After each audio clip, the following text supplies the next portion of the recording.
And we're live. So, you guys, last time did a whole bunch of interesting things, including convincing this fellow, Dolo, to assist you in getting into the Deathlands and all the gear you might need. Getting access to the gear you might need. And giving you a crude map to the old area of the Lost District that lies outside the Lightning Towers, which surround Duskville and protect it from the Deathlands lurking without the city. Dolo, having being very close to his pardon for venturing out into the Deathlands as a scavenger multiple times, was very hesitant even to help you to that degree, even to step foot outside the Lightning Towers. But you managed to convince him. You are seeking a hideously carven box with a pair of severed hands inside. And you believe that this box lies in the ruins of a mansion once owned by an occult collector who lived in an occultist collector who lived in the Deathlands, who lived in the Lost District now. Nobody lives in the Deathlands for long. So, was there anything... Well, you are doing this because you, Suri, it has been set the task by the cult that she is an initiate of, the Path of Echoes, has asked her to undertake this task, and she has accepted it. So she was charged with finding the ghost of a visionary inventor whose spirit resides in his severed hands. Now, somewhere in the Deathlands, in the Lost District. Was there anything I'm forgetting? Well, we do... Well, no, I think that's...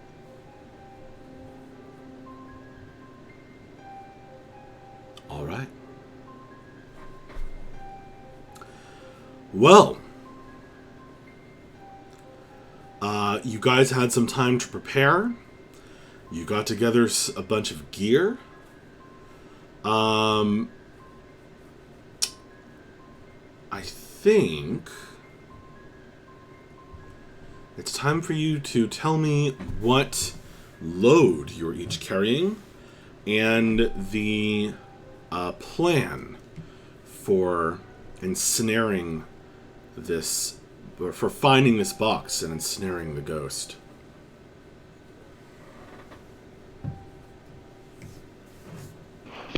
I think I need at least medium load. Yeah, Ogre's going to be going in heavy. Yeah, I didn't see any reason not to do heavy, right? Like we're not trying to pretend anything. We're trying to survive. Yeah. And regarding our plan, I think the plan that makes the most sense for us is to go with occult, because the goal is that we're trying to get this spirit. And so between Dredge's powers inherently, plus the fact that we've got this spirit that was close to the guy in life, I feel like we can pretty strongly hone in on him within the manse. So the goal is to use that as kind of a beacon to find him, and then use Dredge to make sure that we can actually get the ghost into our possession without us becoming into his possession or anyone else's.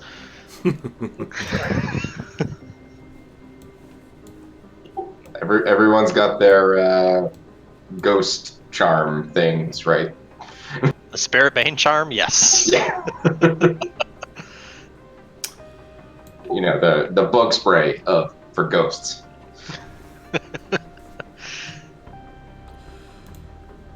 There's only so much that can do. Just like bug spray.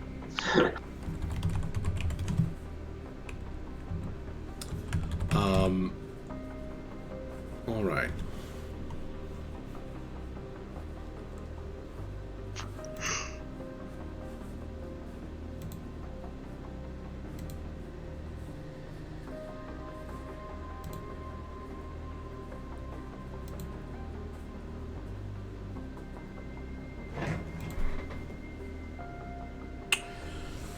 Who is going to roll the initial...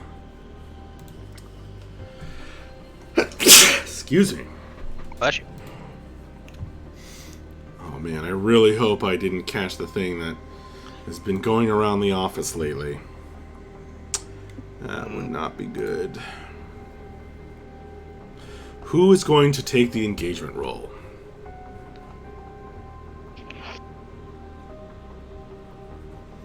I can do it since this is my problem.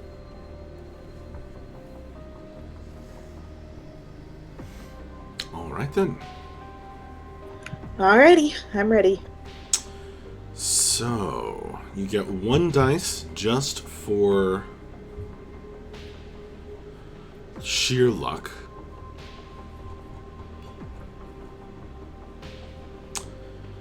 And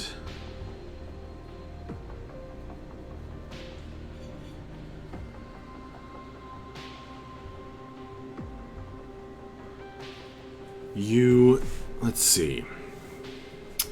Major advantages.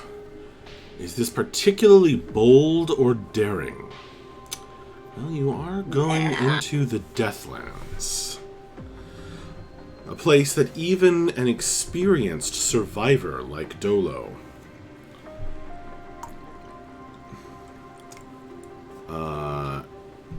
avoids. And at the mere... As the day approaches, and you see him, his face turns more and more ashen with fear. So I guess you get +1 for that. Does the plan's detail expose a vulnerability to the target? No. Friends or contacts have provided aid and insight, so take +1 for that. The target is not a lower tier.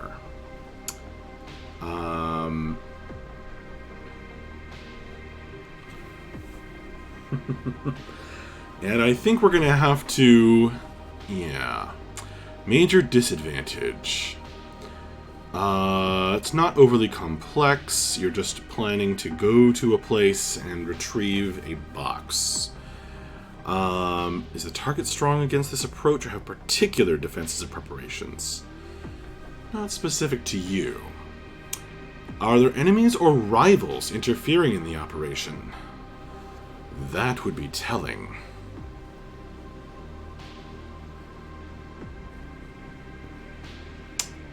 That would be telling. But yes. The target is a higher tier, so take -1 for that also. And district modifiers... Oh boy. I think you're going to have to take -1 for that. So are we back down to 0 dice? You might be. My count was actually -1, so yeah, I think we're at 0. Alright, cool. That's what I was getting to, but I wanted to make sure I hadn't missed something. But all right, we're at. So yeah, this is gonna be great. We'll be fine, guys. Okay, all right. A 2. We are already dead.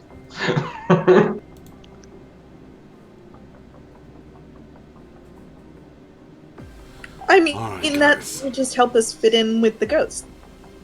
Right. And just so we have the picture, the equipment.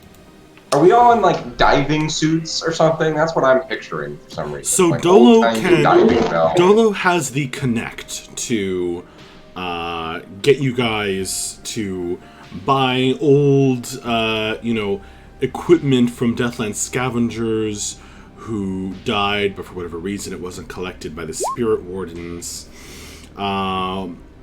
Maybe possessed Deathlands scavengers who ran off and entered the city by some other gate.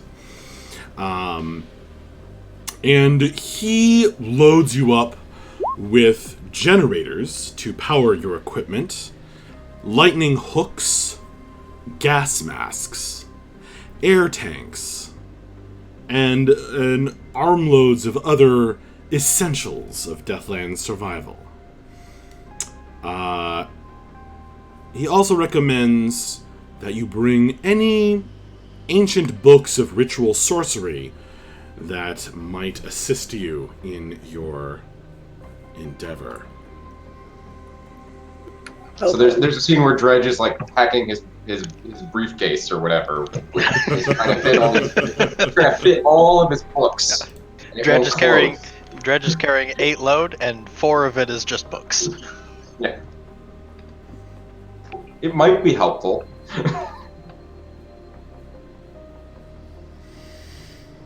I mean, bring the books of ritual sorcery, and I imagine that's most of your collection.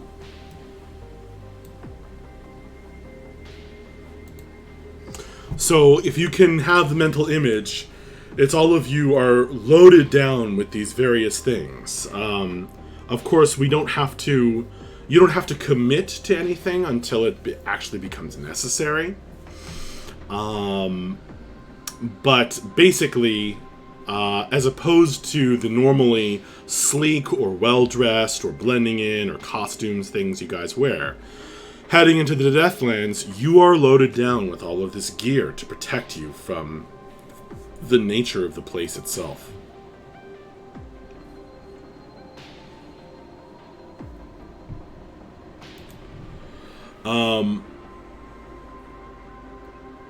And you've made your engagement roll, which was a 2.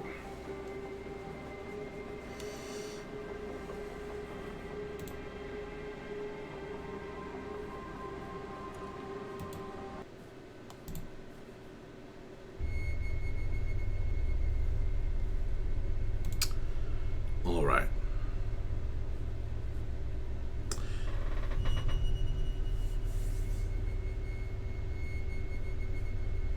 Let me set the scene for you a little bit.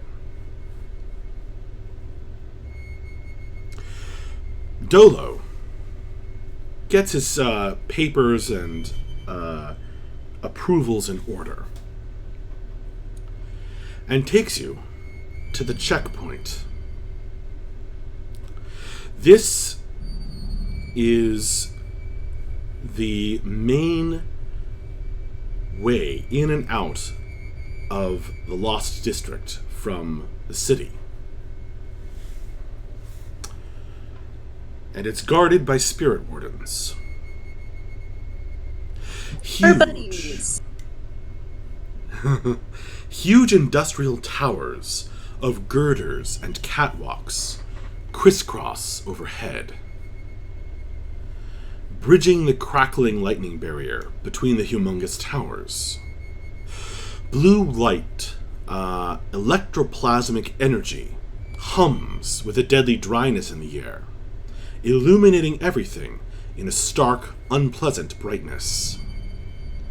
It makes your eyes tear up a little to try and pick out the infinite complexity of the massive iron construction and its herringbone patterns. Unfortunately, there isn't an infinite amount of time to stand gawking, as the creaking, groaning structure is traversed by groaning convicts, guards, spirit wardens, and of course, the dead. And they all seem to want you and everyone else to just get on with it. Dolo's face is set in a kind of a grim mask as you see a chain gang getting escorted out of the Deathlands, out into the Deathlands, holding their gas masks and pry bars. You see a series of dead folk on stretchers, or listless, shuffling people being escorted back into the city of Duskfall. You see the automated gates, gears whirring in response to the spark craft that powers them, opening in a series of loud slams that send sparks flying, only to close behind those that pass with a crash that threatens to shatter your eardrums. In all, it is a harsh, industrial, and well-guarded place, where the cheapness of life in Duskfall is on full display. Dolo ushers you onward, and as a multiple hunt survivor of the Deathlands, he is given little trouble. He has papers showing you to be scavengers under his charge, but the masked spirit warden wants to talk to you. He is standing on a kind of enormous mechanical pair of legs, which give him a vantage point over all the comings and goings. It is impossible to tell whether the other spirit wardens around are looking directly at you through their impassive bronze masks, but this one leans way over on those mechanical legs, rotating and clicking, to peer closely at your faces.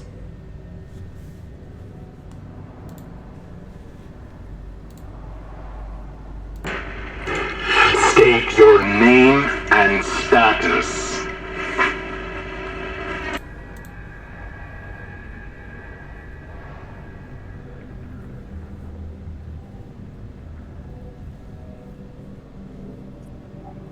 My name is Suri, and my status is alive and well, thank you. The spirit warden does not laugh. Dolo kind of leans over and says,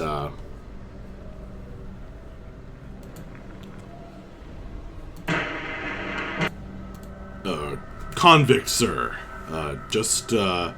Just on my charge. You can put it under the name Dolo. Just making sure these three get in okay, get out okay, and be escorting their bodies if they don't make it, or passing that along for their pardons.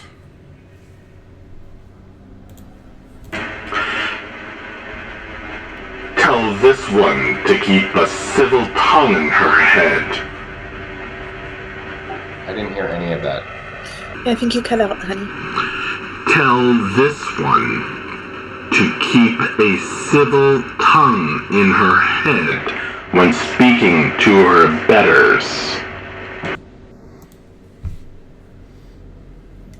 Did you catch it that time? Yes. With that, he kind of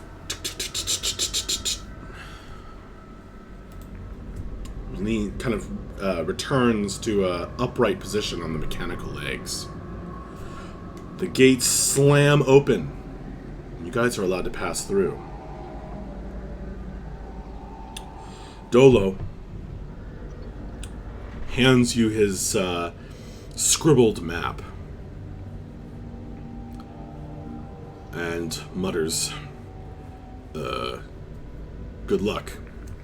He pats the bag of silver coins you've paid him and steps back on his side of the checkpoint. And then you guys are in the Deathlands. All right.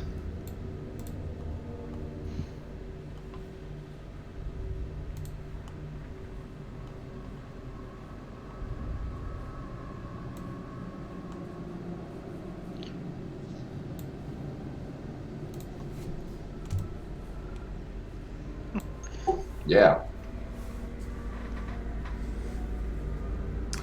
Ash, Looks nice.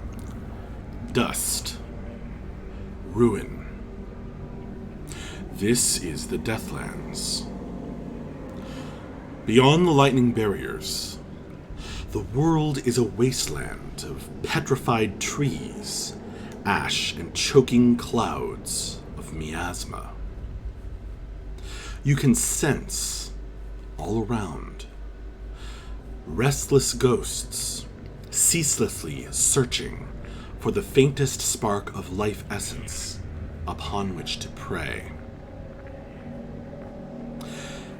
Here, in the Lost District, the remains of a once great city quarter lie ravaged by wind, acrid gases, and unknown horrors.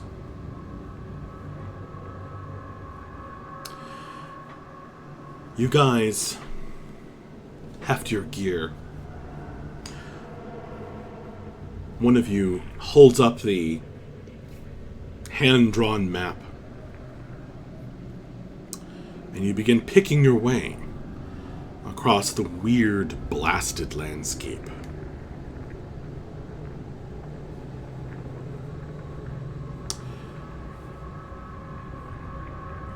That is all our camera's intro. And then we cut as your engagement roll comes into play.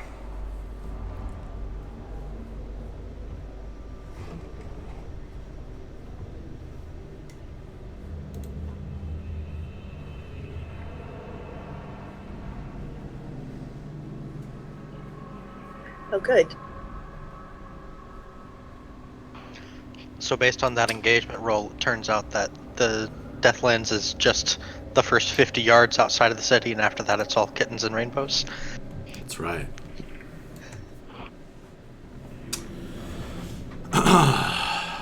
At this moment, as our camera focuses in, you've gotten deep enough to really get yourselves in trouble.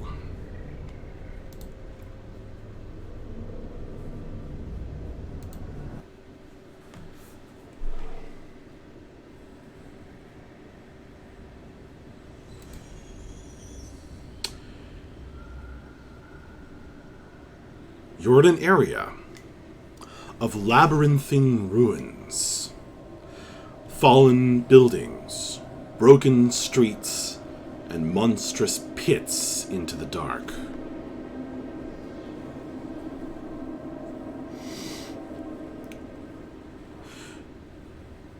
One of you, you're not even quite sure who,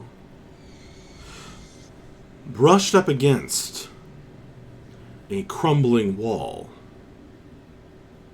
which collapsed.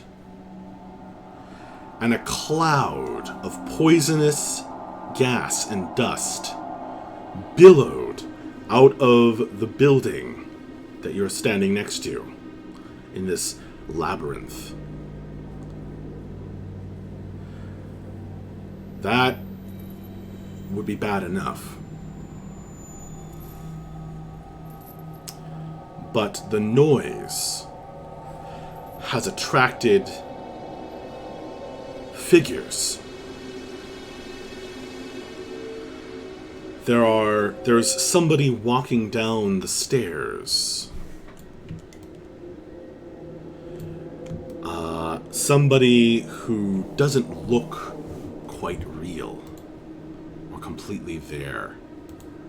There's something shimmering, floating, a woman reaching down from up above, silently. And in the distance, you can hear this thumping footstep. Thum. Thum. Thum.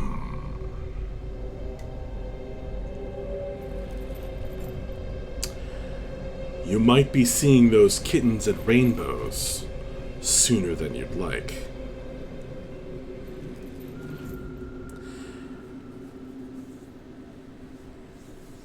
What would you guys like to do?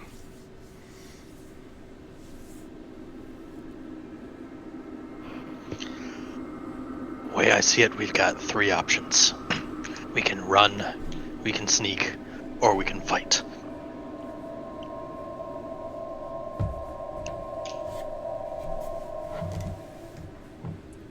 I don't necessarily like our chances against something that makes that big of a sound. Also, how far on our map do we think we were? You think you're quite close, but unfortunately, you seem to have stumbled into an area that is not completely mapped out. Sure, I just mean in terms of, like, if we were gonna run or something, we might get further away from our intended destination. Okay. Yeah, I was gonna say sneaking probably is our best bet.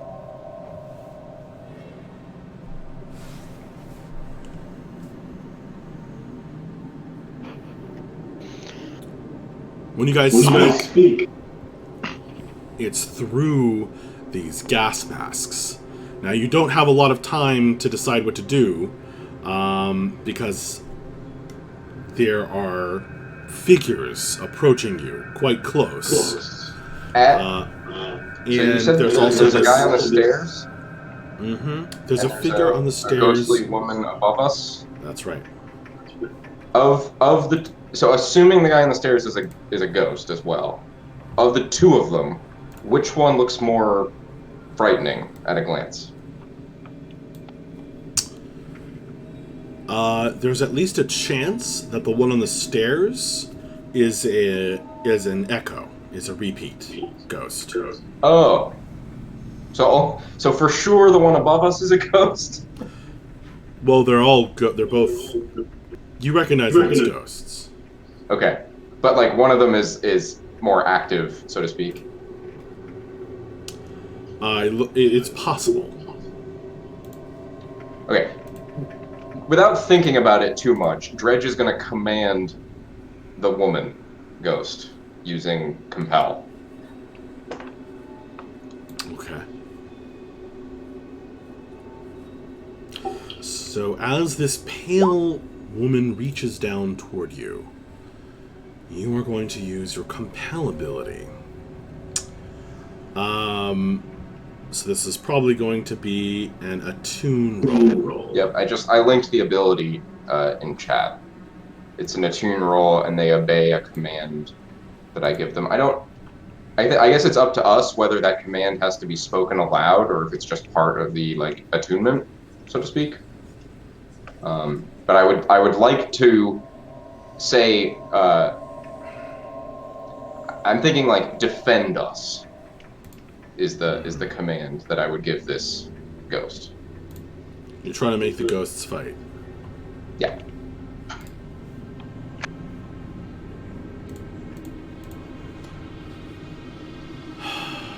Does anyone see where the clocks are appearing?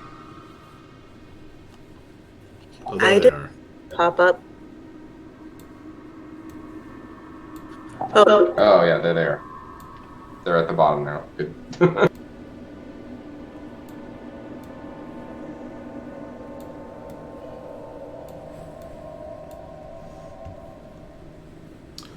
Okay. This 6 clock is for the gas. And this one is for the ghost on the stairs. And this one is for the pale woman above you.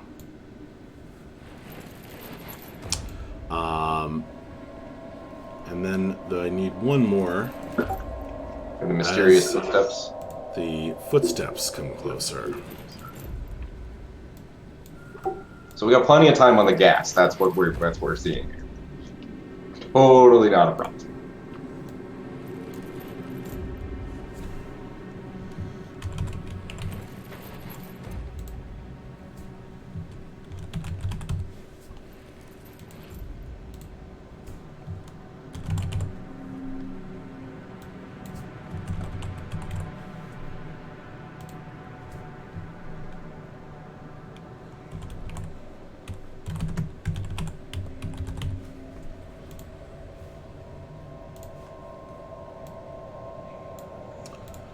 Okay.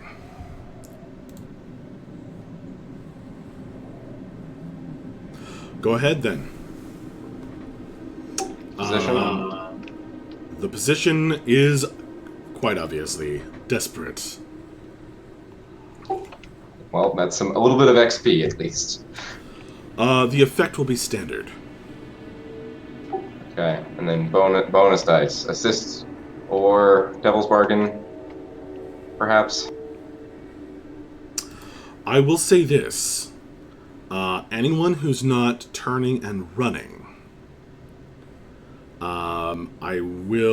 you could be affected by the miasma.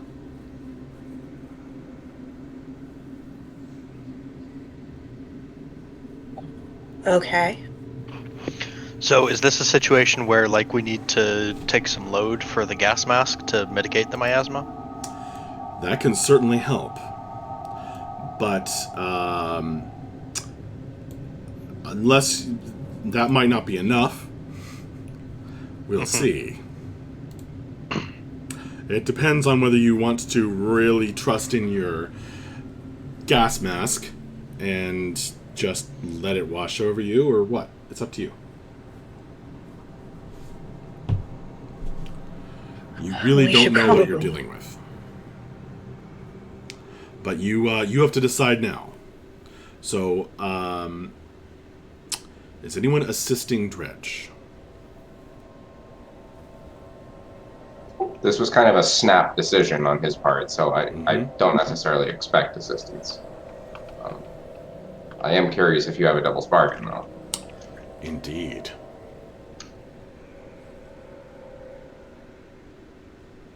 There will be two of something. No, I think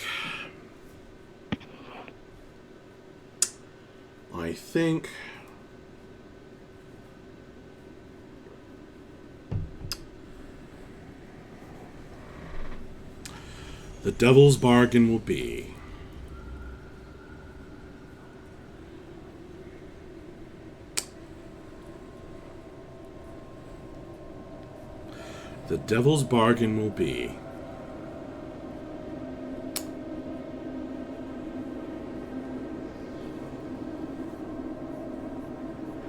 the ghost on the stairs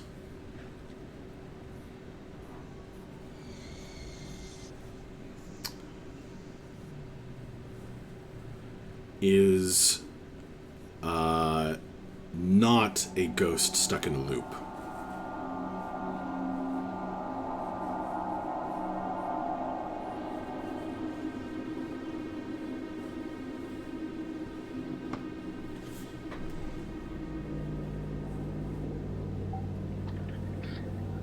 That's not great for us to have a definitive second ghost.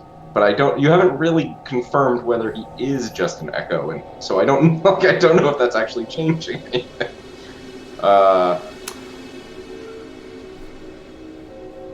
Let's just see what happens. This was a snap decision in a moment of fear. We'll see how it goes. The spirits of the dead.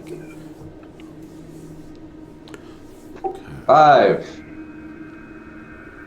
A 5 on a desperate situation. Standard effect.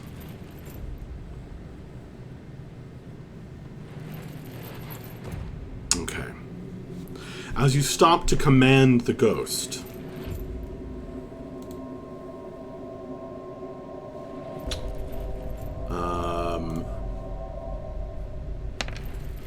The miasma flows around you guys. Ogre and Suri, I don't think either of you assisted, so you can kind of step away from it and try to keep away from the thick cloud of choking gas and dust.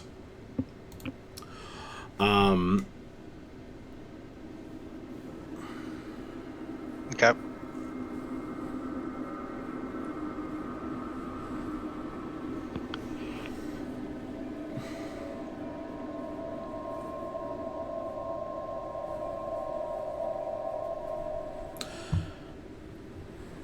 Dredge, you feel your command taking effect on the insane ghost. Her mind connecting to yours for the briefest of seconds.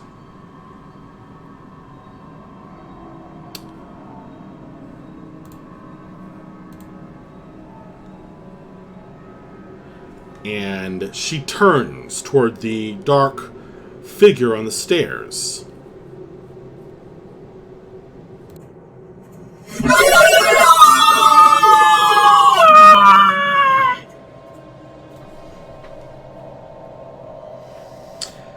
And lets out an awful shriek. As she dives, as one spirit dives to attack another. This horrible shriek washes over you guys, and you are going to need to figure out how to deal with that. So,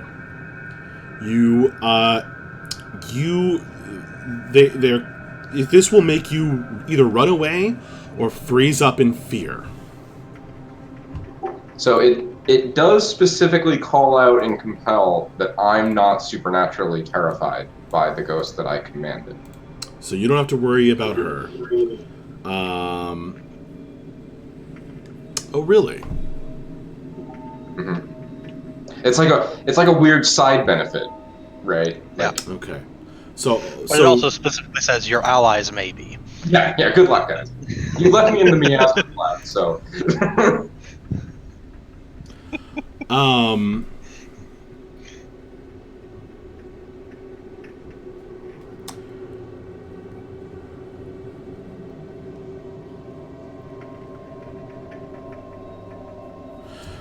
So Suri and Ogre, you're both going to have to either resist, or run away, which basically, get you into more trouble probably, or take you out of the score, and or freeze up. So resist, freeze up, or run away.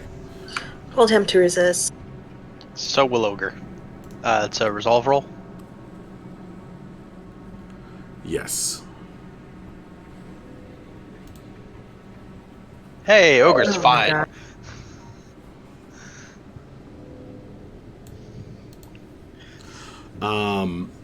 This ghost is nothing compared to the ghost of his friend that stabbed him and gave him hypothermia.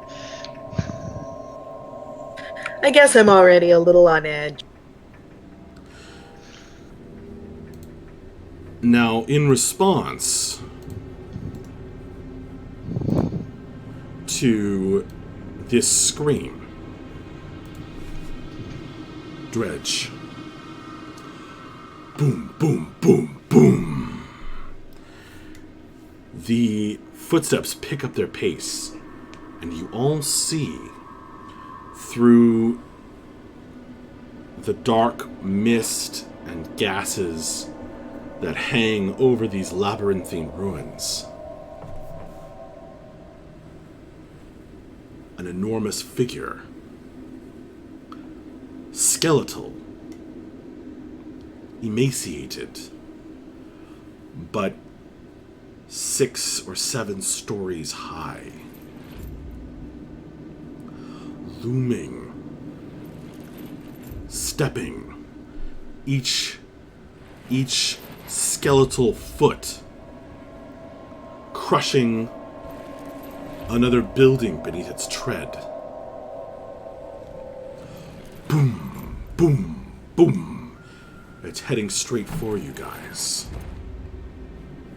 There are little normal-sized things crawling through its bones and in and out of its skin, like people that are part worm.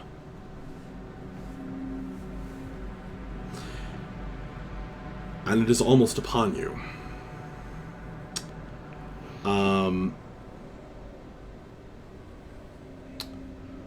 Dredge, you're also going to, as you did not get away from the miasma that is kind of rising up here, and this cloud that's spreading further and further out.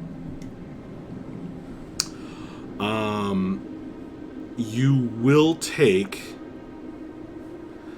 a level 2 harm. Poisoned.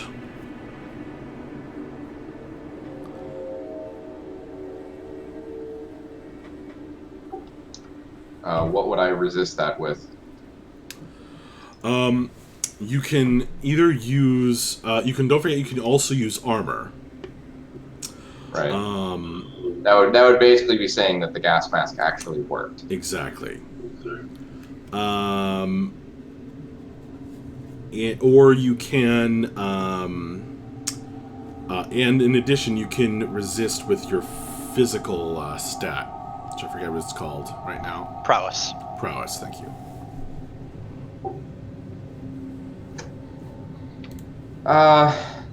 So armor takes up 2 load.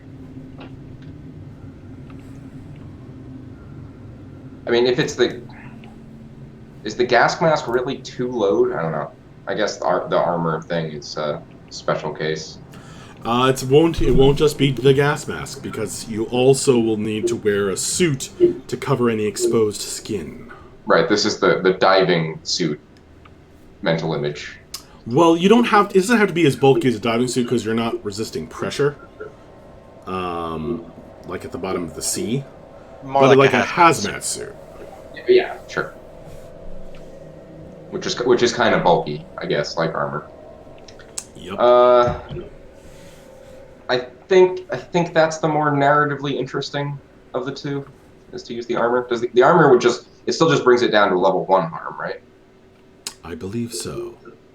Yeah. Yeah, let's go with that then. So, for one reason or other, Dredge's hazmat suit seems to work. At least once. What would the level 1 version of poison be? Nauseated? It's still going to be poisoned. I guess you could say nauseated. I like that. Less poisoned.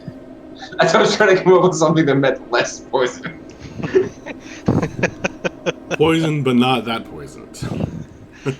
Write that Mildly whole thing poisoned. out. Mildly poisoned. Miasmed. Okay. Slightly cursed. The ghosts are, for the moment, distracted. The cloud of miasma is still spreading. The gigantic, skeletal, emaciated figure with people like worms crawling in and out of it is We're gonna need a just shorter name for that. about to be upon you. Yeah, Ogre, when he sees that thing, he is going to probably bodily pick up Dredge and Suri and start running. Yes. I could buy that you could pick one of them up. 2 people... Super. They're not... Yeah. Even though you're very, very strong... I mean, they're fully grown humans. They take up space. Yeah, I don't see how you could possibly do that. We're at heavy load as well, so. That's true. I do have a heavy load as well. So even Well, with and like so do we. probably too much. Yeah. All right. Well, I'm going to then, at the very least, I will be grabbing the two of them and pulling them to like start running. I mean, I dealt with the ghosts. I kind of Yes. assumed you would handle that guy. For the first time in his life, Ogre has found something that he can't punch and make go away. So Then why did we even bring you?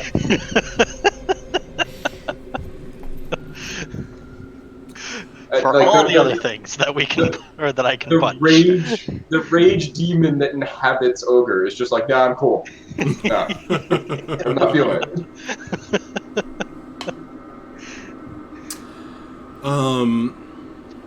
There are limits to Ogre's madness. What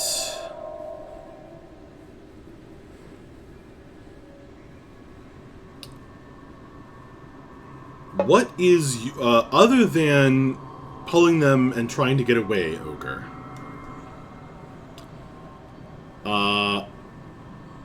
Could you describe to me? Could you explain a little bit more about how you want to go about that? Like, Sure. Are you just trying to put distance between yourselves and the gigantic figure? Are you trying to hide somewhere? Are you trying to navigate this maze somehow? I'm definitely putting emphasis on getting us into a position where we are hidden from this giant to some degree, but not so far away that we lose track of where we are, because we've still got to get to our goal. So it's not just like free running as far as I can away from the thing. It's a more controlled, looking for a hiding spot, trying to basically, like, it's been attracted to the position that we're in right now. I'm trying to find somewhere else that's close by, but not going to be immediately in this thing's line of sight. Okay. So let's see. What kind of action are you going to use to do that? I mean, it feels like Prowl makes the most sense for that. Either that or possibly Survey.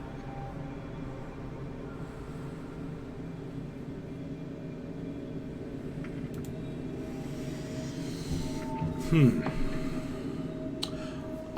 could probably use Prowl or Survey. Survey is going to help you probably be a little more, on the navigational side. Prowl's going to be a little more on the hiding side. So what do you want to do? Yeah.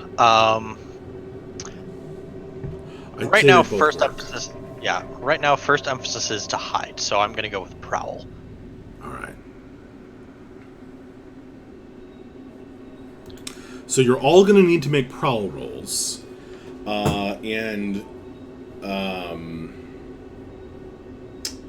I guess Ogre's kind of taking the lead.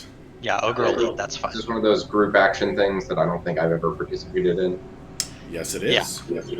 So you'll make a Prowl roll, and if you roll a 1, 2, or a 3, then I get a stress. Otherwise, all three of us will use whatever the best roll is. Oh, okay. Neat. Yep.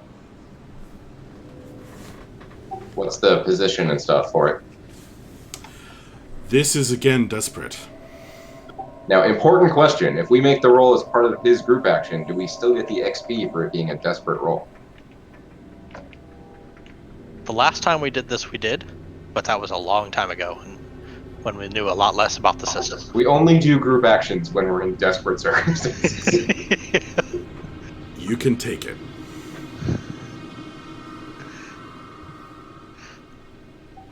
And what's the effect? The effect will be standard. All yeah. right. Cool.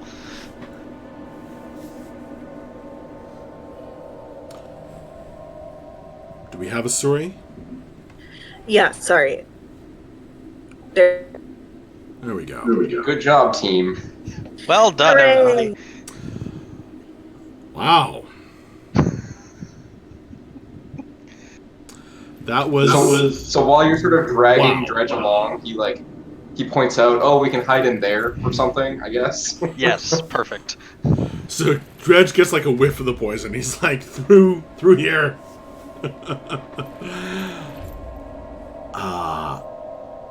You guys slip into a dark corner, breaking the line of sight between you and the huge figure, which continues on. Boom. Boom. Boom. You watch stones fall from a ruined building as it lifts one enormous hand, grips it, and looks around the corner. Meanwhile, you guys are pressed up against the wall. Within that very building he's looking around the outside of. I would say he's lonely, but he's got lots of friends climbing around inside of him. So. Oh yes, they are dropping off here and there and go scurrying off into the dark.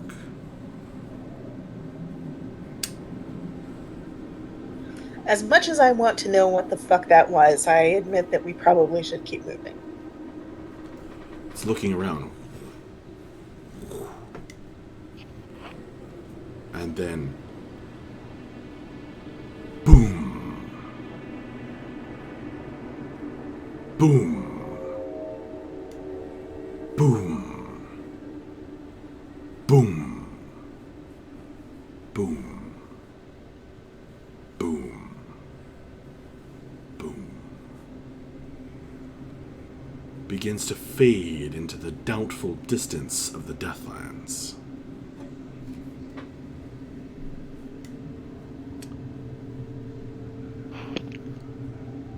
Right. So, how close are we to this mansion? And how fast can we get there?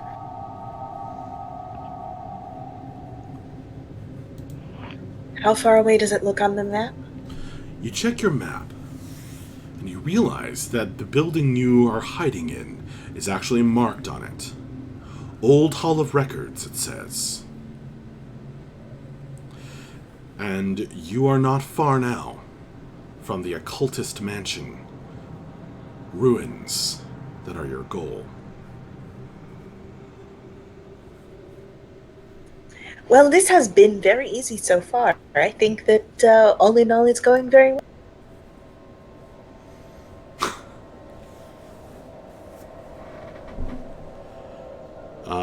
You did take 2 stress, right?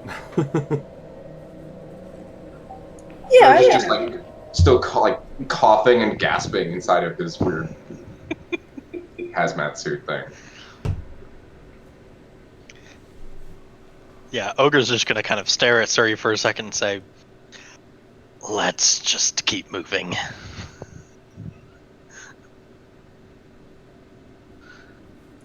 You're just upset you haven't gotten to punch anything yet. I am glad I didn't have to punch that thing. I would have hated to see it punch back.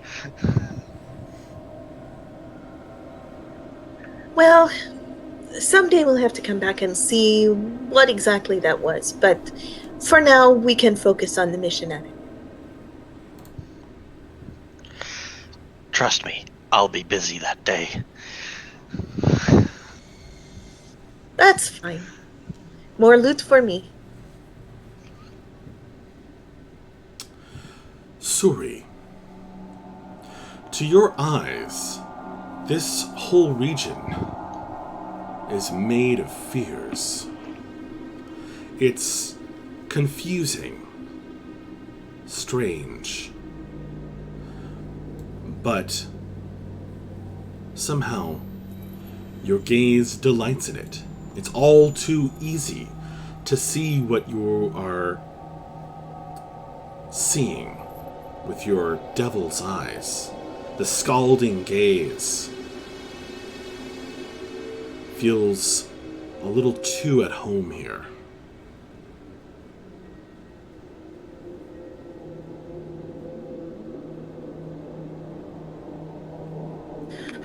All right. Well, Suri is going to try and get everybody to keep moving as fast as possible in the direction of the old. Okay. guys pick your way, looking around outside the building. You don't see the giant figure, but it's hard to see too far in this black miasma that hangs over everything. There are figures flitting about, but for the moment, they're not on top of you.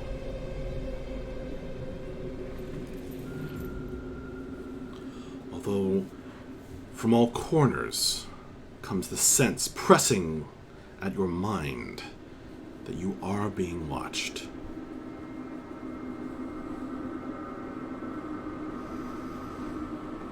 You make your way across the broken landscape to Ligonia Penderen's mansion.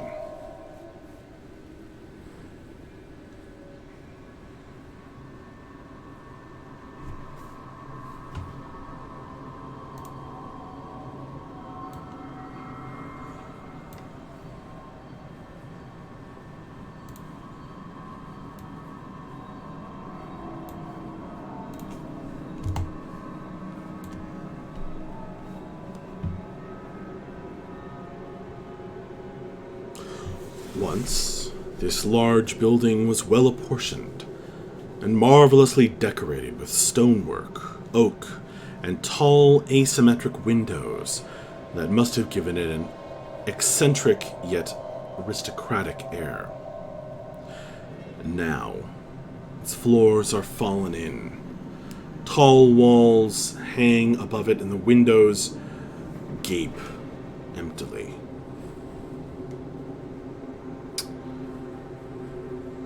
There are figures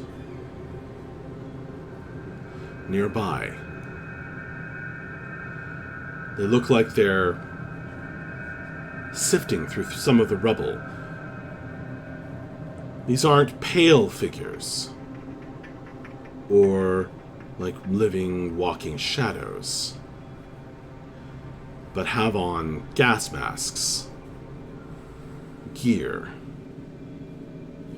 electrified rods, and there's a kind of a shimmering net over an area where they've excavated in the basement of one of these buildings.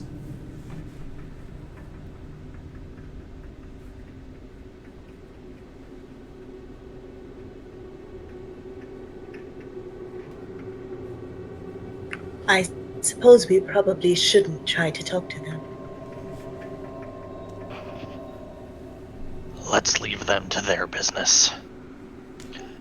They're not in our target building, right? They're just nearby? That's what it looks like, yeah. So they're not taking our loot.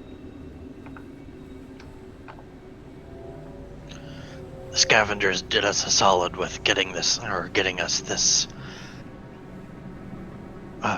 far.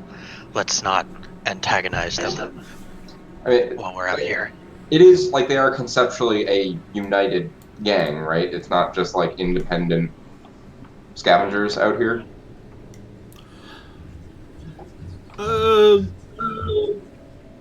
Depends. Like, I mean, how unwise does it feel to turn our backs on them based on what we know, you know?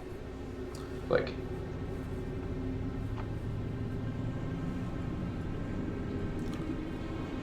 you're really going to have to decide that for yourself, given the circumstances.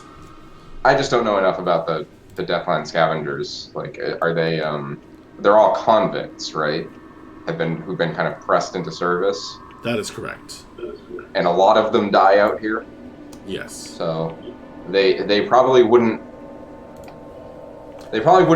be too opposed to killing another scavenger and taking their stuff.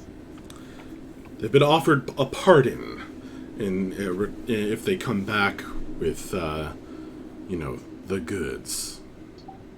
Right. So if we have some stuff and they don't find anything, they might jump us and take what we found so that they can get their pardon. So Dredge isn't too thrilled about he's going to keep an eye on them if he can. Okay. Oh, Ogre's... Sorry, I should have been more specific. Ogre was thinking. He's very much along those same lines as well. Of like, let's pay attention to them. Let's not forget where they are. But we're not going to make the first move against them. Because the Deathlands scavengers are friends to us. Oh, okay. If they fight us, we will absolutely fight them back, and we're going to operate under the assumption. Ogre is paranoid, so he is operating under the assumption that they will try to stab us in the back, but he still doesn't want to be the one to make the first move. I will say this. Their electric netting stands out like a bright beacon among these ruined buildings. You are seeing them long before they can see you. Is that electric lighting just like LED rope lights or something, or is it like actually some kind of interesting thing? It looks like an electroplasmic net. Ooh. Meant to impede really anything from passing through it.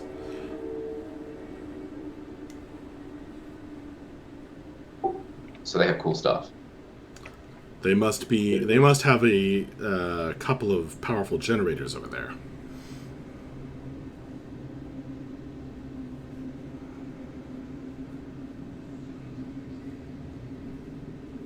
Or be powering it with some kind of runic source.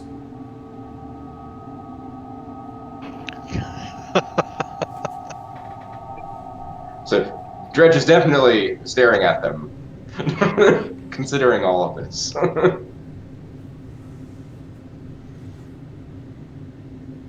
So what do you guys do?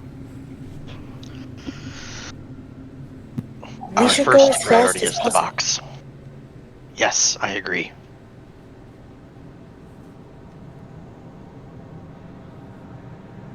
We need to get the box, and then we'll see what happens after.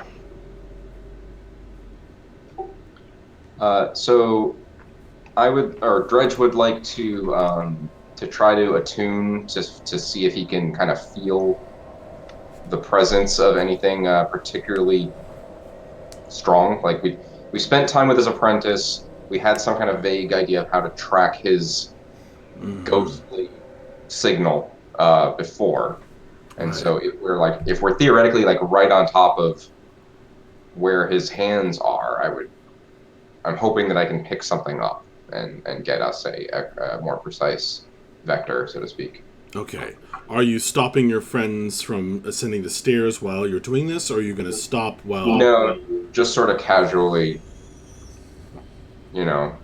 trying to get not trying to be more like receptive, I guess. I think I think if you want to attune to a... I think in the way we've imagined this world, I definitely buy that a ghost can have like a unique signature. IP address, if you will. Yeah, like a radio signal that it's giving off. I definitely believe that, but I don't think that you can just turn on your attuning as you're casually walking along and looking at other things. You have to stop and focus. Just flipping channels on the radio, right? Just spinning the knob. Like you could probably maintain it while walking along, but that's fine. To kind of that's go totally into fair. the zone.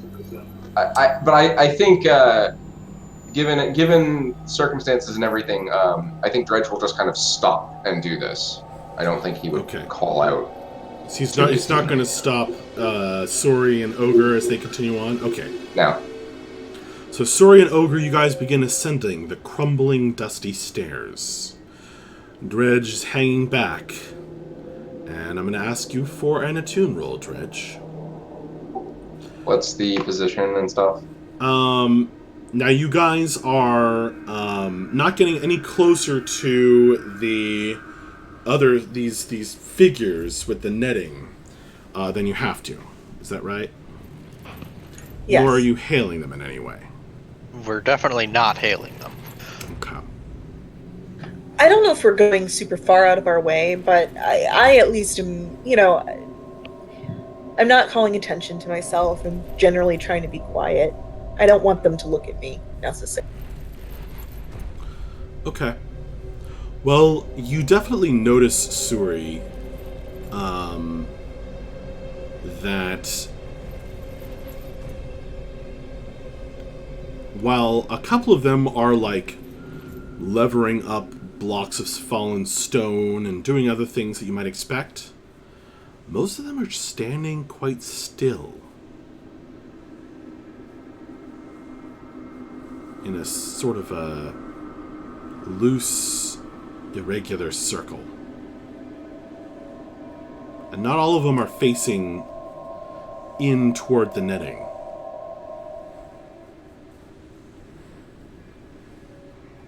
That's very creepy.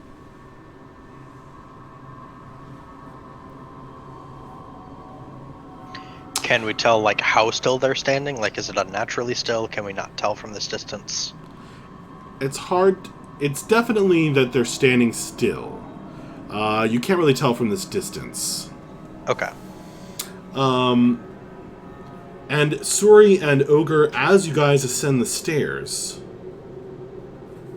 a shimmering figure appears, walking up the stairs with you. And another one coming down the stairs, reading a book. They're not paying you any attention. Nor are they giving off a fear aura.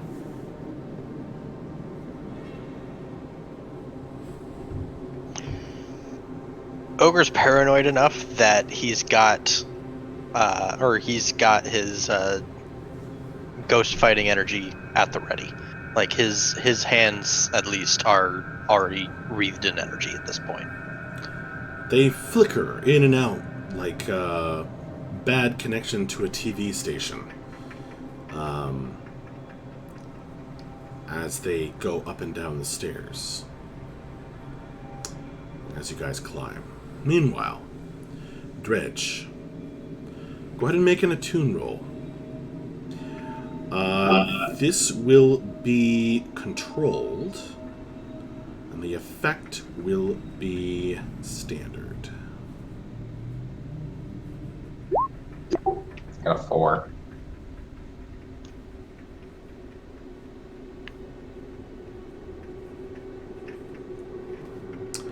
A 4, the most interesting possible result.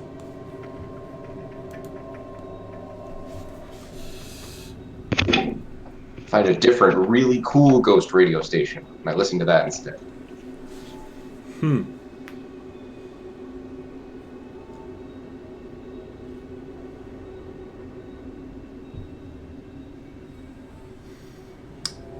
Dredge.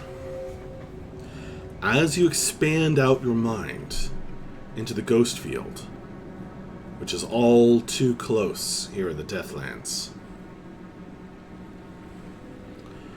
you are sensing that you will stand out, your mind will stand out in this quiet space.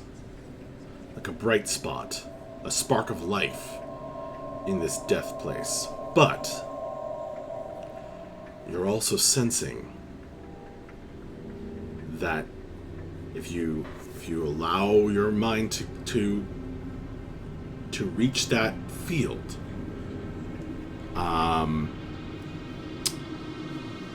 you will notice 3 things. So, because this is controlled, you can withdraw, or you can succeed with a minor consequence. Dredge is not a careful kind of guy. He is, in fact, canonically reckless. So, there we go. What's my 3 things? His trauma. You push your mind out.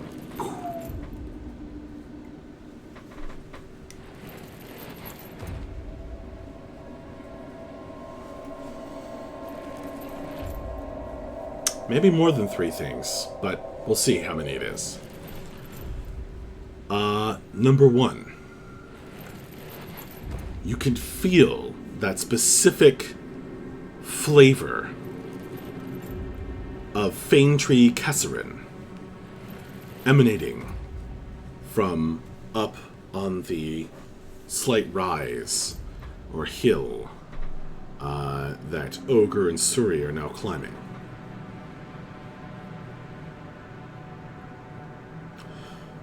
The memory of Faintree Kesserin is strong there.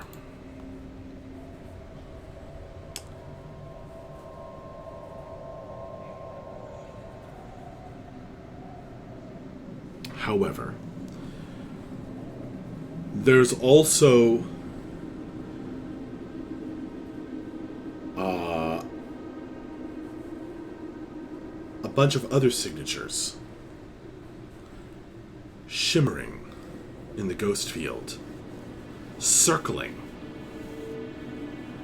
in the space where the fallen-in roof of the mansion used to be.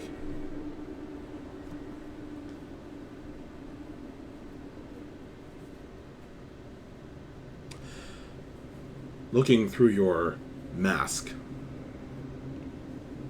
all around,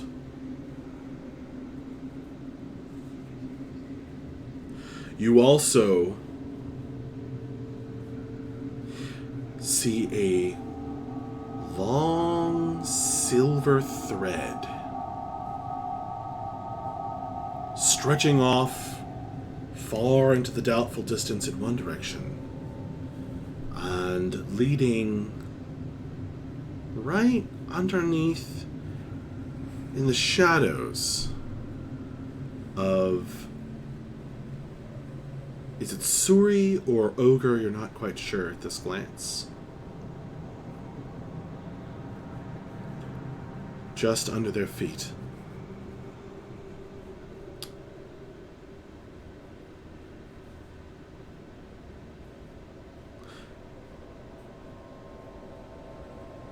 And lastly,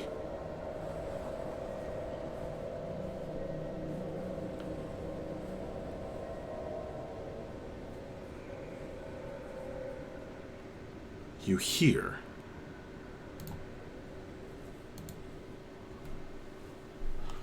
a distant sound that chills you to your core. A scream. A distant screaming coming closer.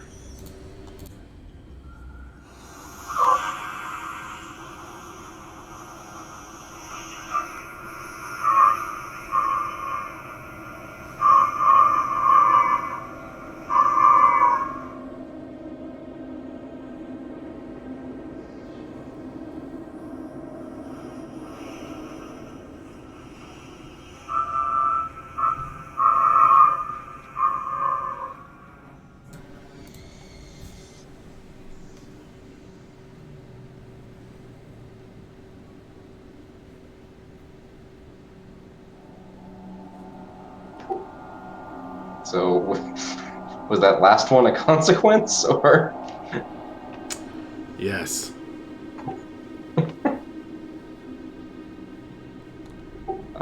I guess I guess I try to resist whatever that is. Hang on.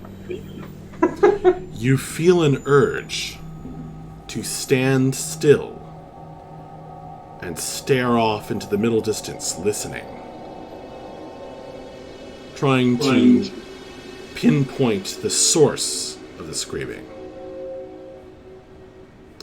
And that is a consequence you can resist. Okay.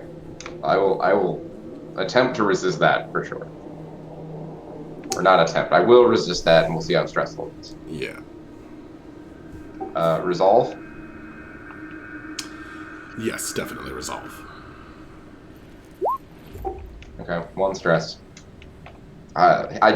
Dredge wants to listen to it, but he's got to go deal with this other thing.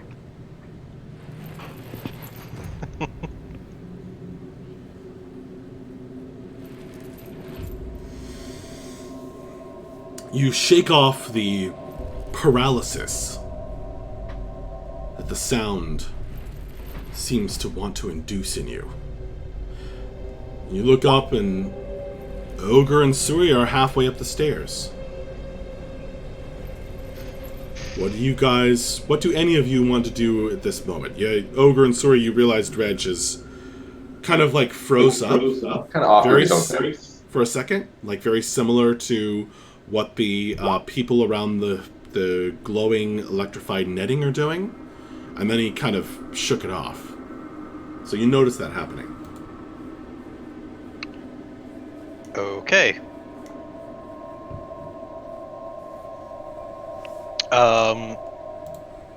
Ogre's gonna wait where he is for Dredge to catch up. Okay.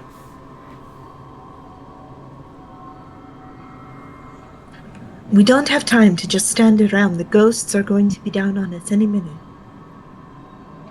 Yeah, so Dredge kind of shakes himself out of it and tries to catch up with them. Yeah. Ogre will say to Suri, I agree, but we also can't afford to leave behind our best defense against said ghosts. I was telling you both to hurry. I want to get in and out. So I'm assuming that I can catch up pretty easily. Yes. But I don't want to. Or Dredge doesn't want to yell. So when he gets there, he'll kind of quietly. You are standing there, and somebody walks through you.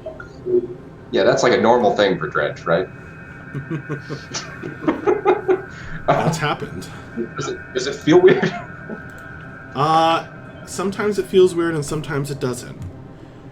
Yeah, but he will inform them that he's up here somewhere. We have a class 1 ghostly storm taking place up there, and one of you has a silvery ghost thread connecting you to something far away. And then he'll continue moving up the stairs. Sori's going to kind of look at Ogre and grab Dredge by the arm and keep him from moving up and say, do you think it's the Dimmer sisters with your friend? I mean, that seems like the most logical solution. But Can we get rid of the thread? So, Ogre's gonna Dredge's start already- like going over his hand or going over his body with his ghost energy, trying to like see if he can scrape it off with his ghost fighting ability. like it's a cobweb, and you're just like, ah. Yes, exactly like that. Dredge, without even having discussed it with you, Dredge was already strongly considering cutting it just to see what it did. So does Dredge think he has some way to affect this thread in the sort of spirit layer of the world? Like, is it cuttable in any sense? Or is it just like a visual, like it looks like a thread more than it is actually like manifesting as a thread?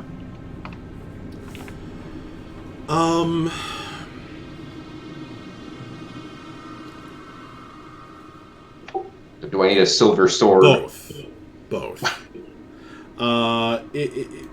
Yes, it is kind of metaphorical, but so is everything in the spirit field.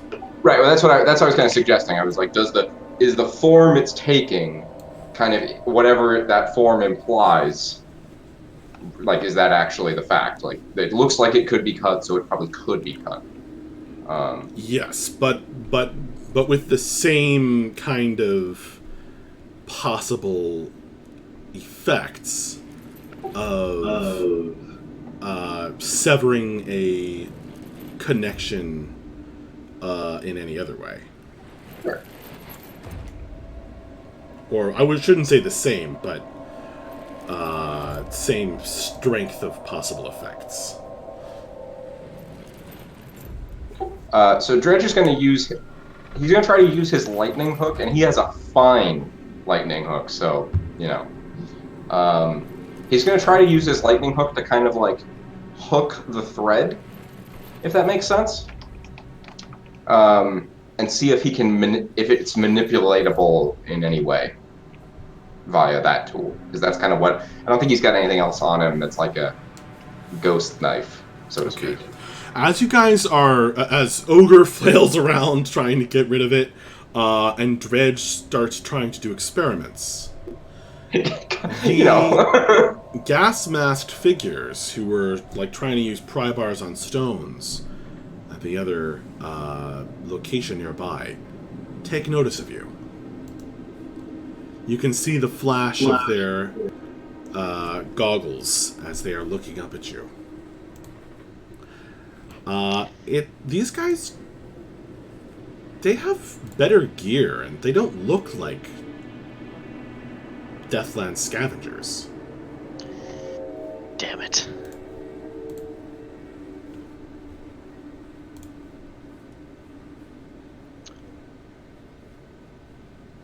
Well, we're gonna have to fight him now. That's not necessarily true. We don't have to jump to that conclusion. Just because somebody looks at you, that doesn't mean you have to fight them, Ogre. That might be true if we were in a courtroom ball, but when we're out here, where life and death are on the line with every decision you make, they're going to want our stuff. They're going to want to kill us. All right, so first off, nobody holds balls in a courtroom. It would be very distracting. Second off, I think that we should mind our own business and get out and not fight until they come over to us. We have a lot of ways out of here. Has anybody noticed any ghostly passages?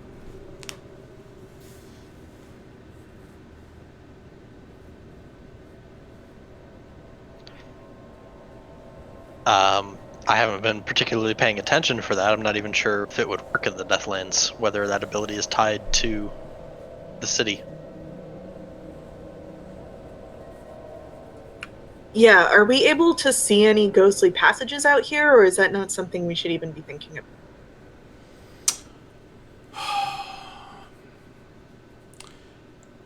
You can, but you sense that it might induce madness.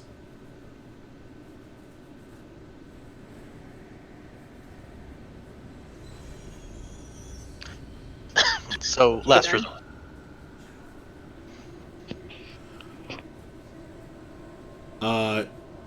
Dredge.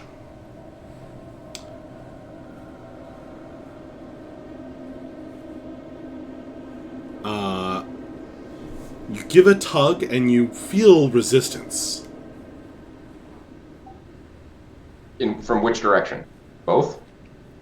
Well, you said you wanted to tug away from them, so that's where you feel resistance. Okay, yeah. That's what I wasn't sure. I wasn't sure if you were reacting to that, like the first step or the second step. Gotcha. Which one of them is it actually connected to? Because Dredge didn't know before. Ogre. Mm. And it's not connected to Ogre, actually. It seems to be connected to something lurking underneath each one of his footsteps. Okay, well, Ogre, are you still like trying to bat it off of you somehow, or did that pass? That probably passed when you pulled out a tool. What I pulled out, by the way, is like a staff with a bunch of weird electrical crap on it. like this doesn't look like professional. And I'm like poking around. I'm poking around at something you can't see. I actually imagine to expect that from Dredge. I actually imagine it as a kind of like those things they use to restrain crocodiles. Yeah. It's got like a loop thing on the end. With a loop definitely. On the end, but it's like for electrified. Sure. And it's got like, it kind of looks like also one of those, those like saw on a stick that you use to cut down branches off a tree. Yeah, kind of looks like that too. Okay. But yeah, so he's like kind of like rummaging on the ground with something you can't see, and he gets your attention and like points to your feet, and he gives it kind of a yank, and I don't know if that does anything. How hard of a yank? Like trying to pull something away yank? Yeah. All right, make a roll.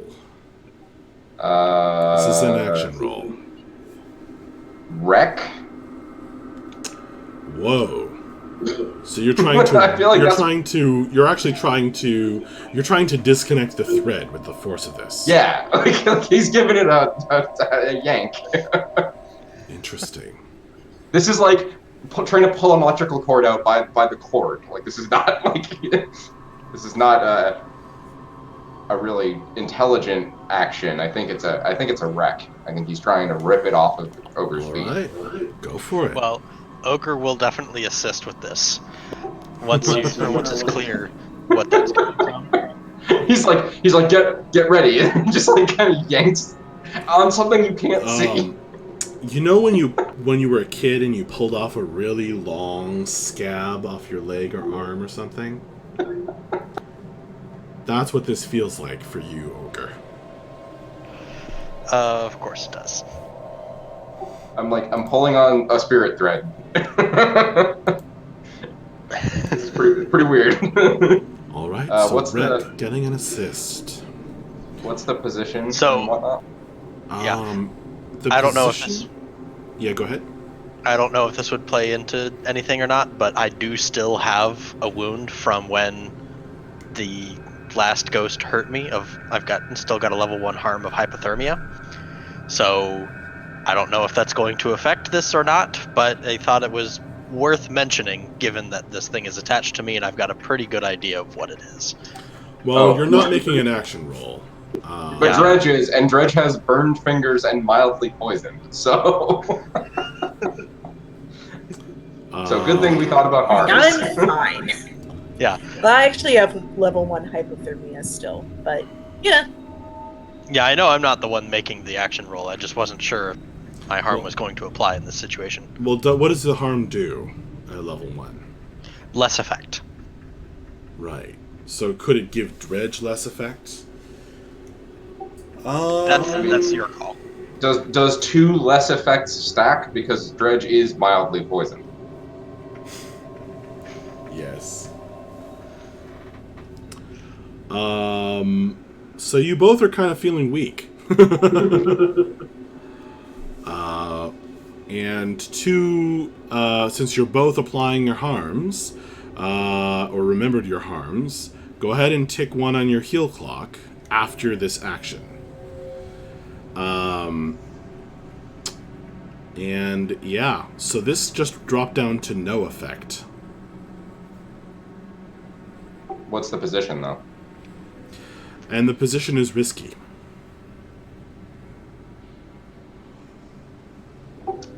And remind me how I can increase effect. You can push yourself for effect instead of a +1 die. You can also trade position for effect. So you can go down to a desperate position to increase it up to limited. And you can stack those 2 things if you want to. And Ogre is assisting you as well. So you'll get +1 die from that.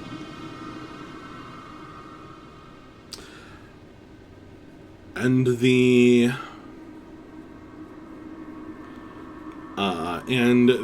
devil's bargain is someone walking up and or down the stairs gets into the middle of all this because they have their nose in a book. We attach the thing to the other ghost, and he gets yanked off into the distance. He trips over the thread. I like the spaghetti on a fork metaphor, by the way. Yeah. That's what he's trying to like spool it up. Yeah. Yeah. So we got to bring up the effect from 0 first. So I guess I will push myself to do That, oh man, this is gonna get bad fast. Okay. Now, okay, Dredge is super reckless, right? He has the ability to channel lightning. And if I'm already pushing myself, Oh my god. maybe we just put a little bit of lightning into this thing as well. Maybe. It's don't worry, it's science.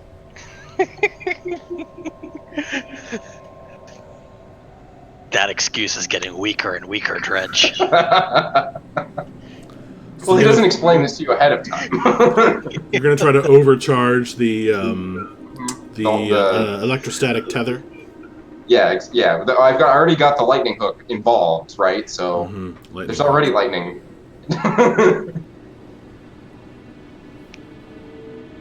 So yeah, I am pushing myself and using Tempest to bring it up to limited, I guess. All right. Would the extra lightning increase the effect further, potentially? From Tempest? Sure. Well, now I got to start all over. Well, I thought he was describing it that way. Well, Tempest is a special ability. Right. So I pushed myself. That automatically gives me the one step. Corey's point, I think, is that because I have this special ability and I am claiming that I'm using it, maybe it should give me an extra step, which I mean, I'm open to that. Sort of like when Ogre pushes himself and gets the superhuman feat to improve effect. I'll allow it but it'll jump it up to desperate. Couldn't I have already traded up to desperate in order to get another bump on this scale without using my special ability at all? I suppose so. I'm just trying to imagine how this would work without you electrocuting people, and I can't. Oh, we won't. Don't worry. So that's exactly what we're going to electrocute both of us. So I'm just going to toss in there that there's like a level 1 electrocuted harm coming somebody's way. That's how I got the burned figures in the first place. Ogre doesn't want to get electrocuted. Okay. So desperate and standard. Here we go. One bonus die. And there was a Devil's Bargain in the mix. I did mention it, yeah. Yeah, let's go with that. Okay. The person... There's a 6 in there. Oh, but I was supposed to subtract a die for my harm, but that would have been the 2, right? That's how we've been playing that? Your harm doesn't subtract dice, it makes it less effect. My other harm. The burned fingers harm is -1 die. Oh, that's a level 2 harm? Yeah. So I screwed that up. I should have subtracted 1 die for that. Whoops. We can also just not give me the healing tick for that one. Yeah, you didn't apply all your harms. Yeah, I screwed up. I forgot to apply the harm, so yeah. Yeah. Okay. You got a 6. There's this feeling of pulling off a long scab from the bottoms of your feet. With an electrified fork. And your electrified fork is tugging on the silver thread, and there's this struggle. And you're kind of dragging, and Ogre's shadow is actually coming out from under him.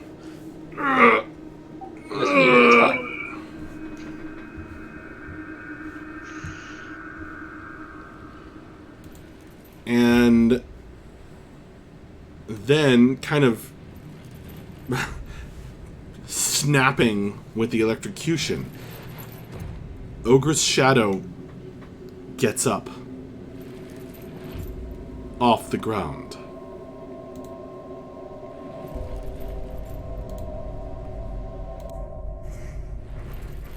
What'd you do that for?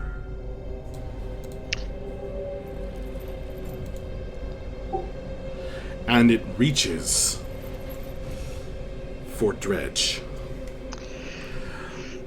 You, Okay. Ogre, you recognize.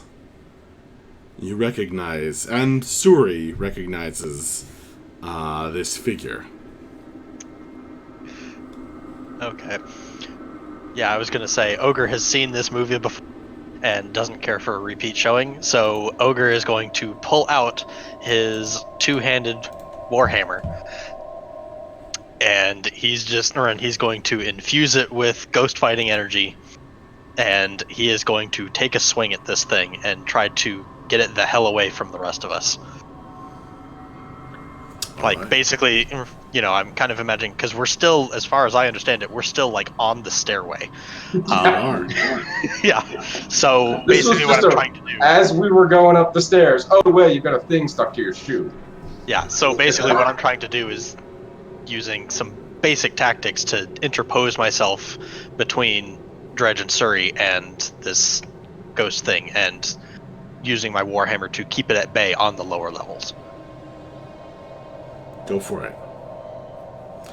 You swing your hammer at the shadow of Pidecourt Claremont that was hiding in your shadow.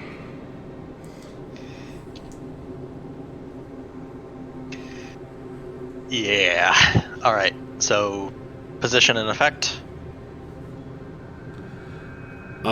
This is desperate. It's reaching for Dredge, and it could spin around and lash you with those freezing fingers that gave you hypothermia in the first place. Okay.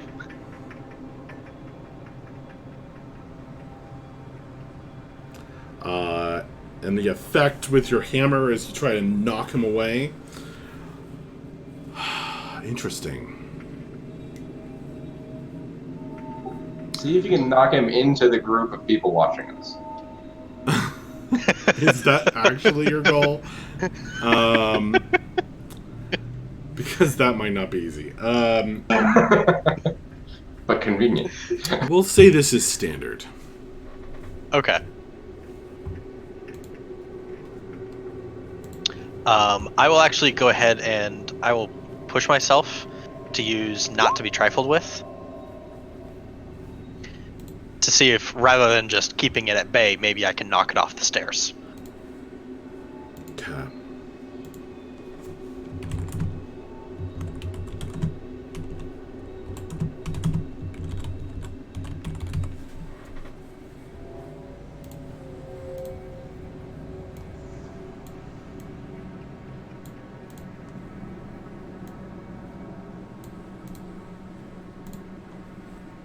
All right. Boom! That's a 6.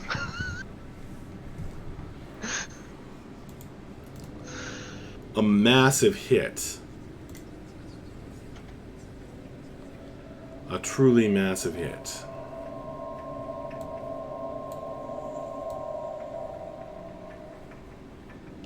So yeah, you knock the shadow off the stairs and it kind of oozes down the side. Like melting tar.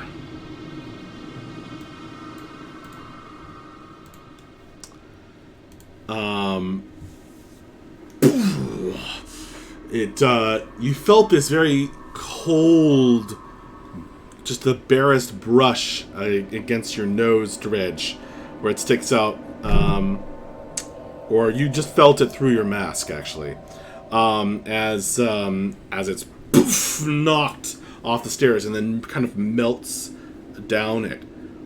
But the shadow kind of reforms and starts walking back up the stone at a 90-degree angle.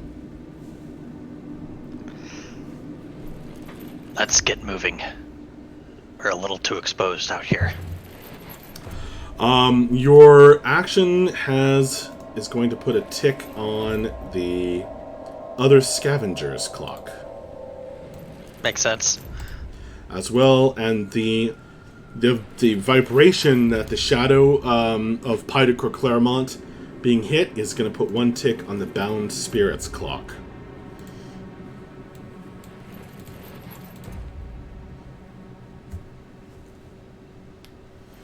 And all of this has happened. That faint screaming is starting to be audible, even without attuning. So the shadow is walking up the stairs, up the side of the stairwell. So it's not far. It's like right behind you.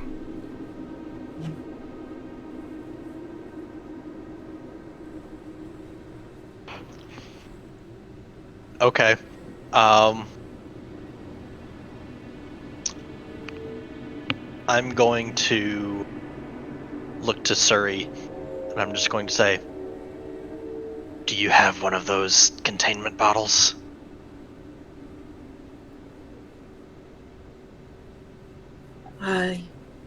Yeah, she'll just kind of pull one out and give it to him. A spirit bottle. All right. Yes. I would rather not see this spirit completely destroyed.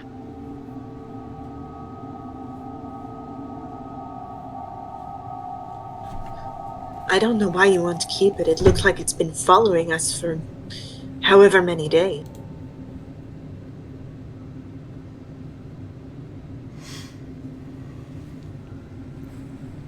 Maybe so, but it's a friend of mine.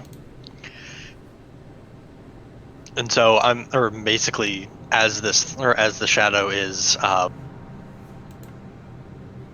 coming back up, I'm gonna try to command the spirit to get into the bottle, and I'm basically just going to say, I'm just going to say, Pie, you've got 2 options. Either I hit you with this hammer one more time, or you get into the bottle. And I think you know what's going to happen if I hit you again with this thing.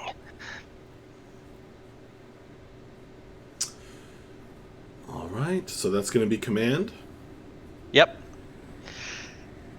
And I didn't really mention this when I was skirmishing with him, and I'm not even sure if it applies against ghosts. But when I unleash physical violence, it's especially frightening. And if I'm commanding a frightened target, I get +1 die. So would that apply to a ghost or not? He's not afraid. Okay, that's fine. But that does not change what I want to do. Okay. So this will be risky.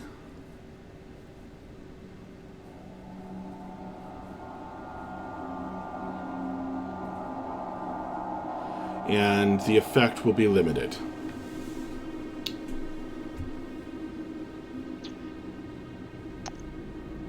Okay.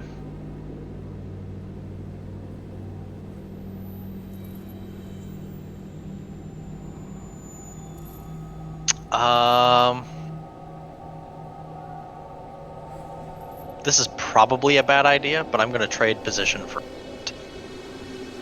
So it's now desperate and standard. Why would we ever make a non-desperate roll?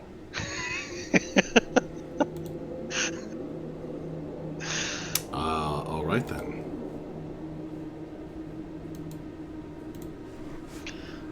So, any assistance?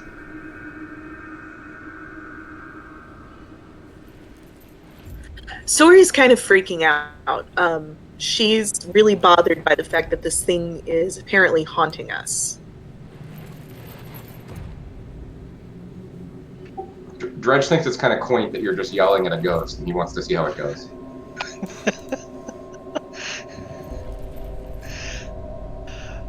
All right, then Ogre is going to push himself again. Dredge is also really high on stress, otherwise probably would have assisted. That's fine. Okay. Actually, no. Before I say I'm pushing myself, I'd like to hear a devil's bargain if somebody's got one. Okay. Don't forget you could use, if you can come up with a reason, you could use a flashback possibly to help you here. The Devil's Bargain.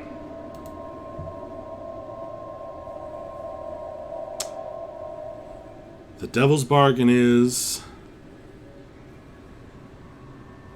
Claremont calls up your mutual past.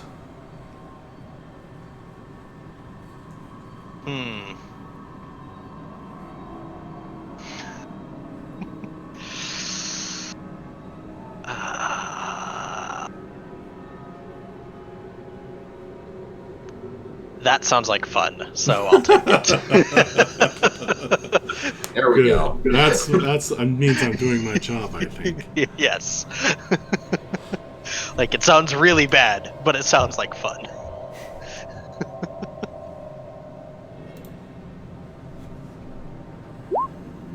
Oh my god, that's another 6.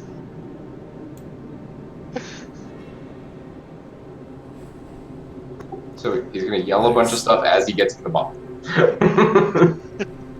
Sori's handing it over. The shadow pauses where it stands, kind of defying physics and sense at a 90-degree angle on the side of this wall. Doesn't really have features, but you feel it staring at you, Ogre, and into the depths of your soul.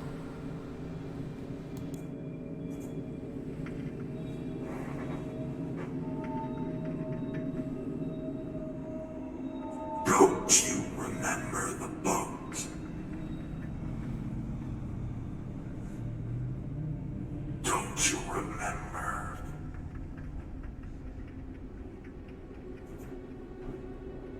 That's when it started, Timothy. That's when it began.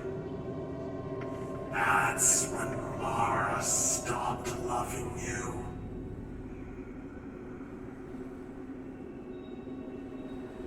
I know. I knew. Everyone knew. That night when the storm came upon us. And we were all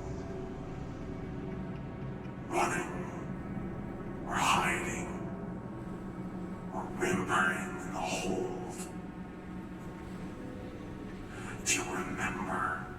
Do you remember what I said to you? Do you remember where Mara went?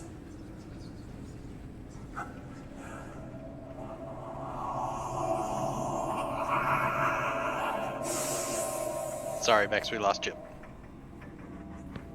The sisters have their hold on me. I can't leave. I can't do what you ask. But for the memory of that night with sweet, sweet Mara, I'll hold back. Nice hammer, Timothy.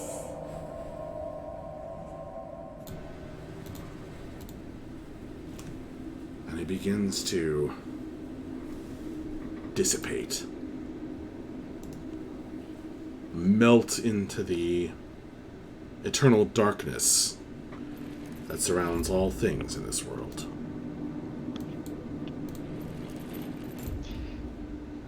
Damn it, now I'm really wishing I hit him with the hammer again. Unfortunately, he's out of reach. And Dredge's awareness of the thread it's still around, but it's not quite so near and much harder to pick out. I'm picturing Dredge spending most of that time trying to get the thread off of his lightning rod thing. That's only too easy. You just have to...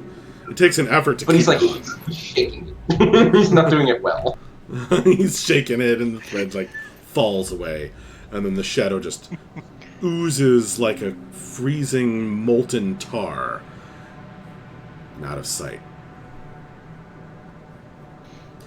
As you shout at him, we're going to tick one on the other scavenger's clock.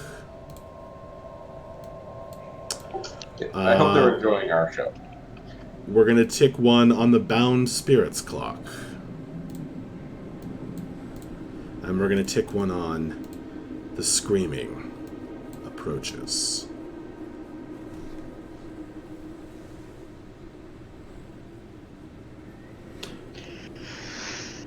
Right, so let's get moving. And then, once we're back at the lair, let's start talking about the Dimmer Sisters.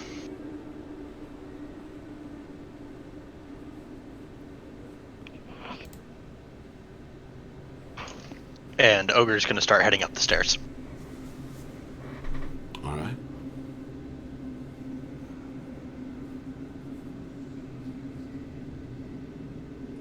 I'm heading up the stairs too.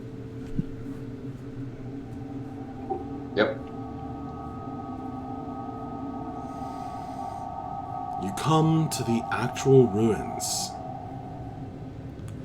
And they are strange. When you guys look into the old city at the Ghost Echoes, it's often something indistinct that becomes material, or vice versa.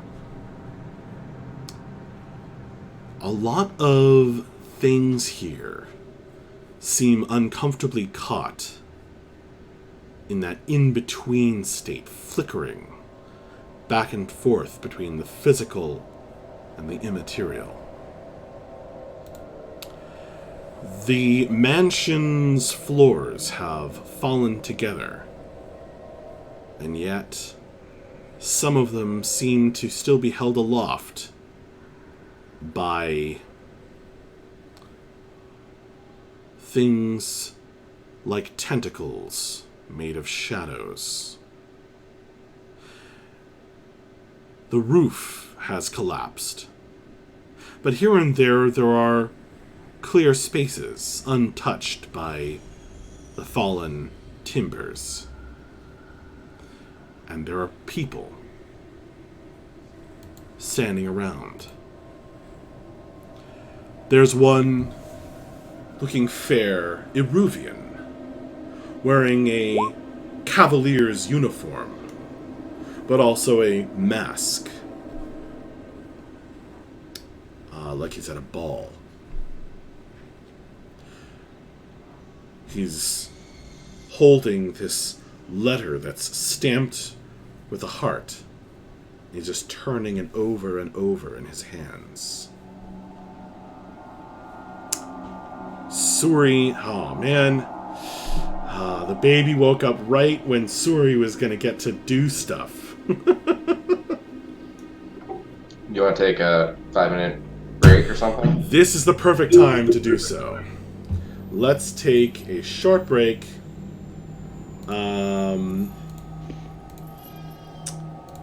Hopefully Rosie goes to sleep.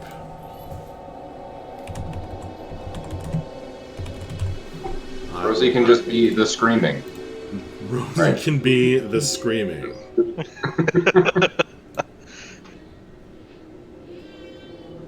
And we will return in a few minutes. And keep going. I don't know how it shows up for you, but on my screen I just say minute ber ack. Yeah, but it shows up on the stream, which is what I care about. Gotcha. So yeah, I'm gonna just mute us real quick. Or no, I'll mute myself. You guys just don't push to talk. And we'll be back in a few minutes. All right.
So I am back, but I'm going to leave my camera off for now while I eat.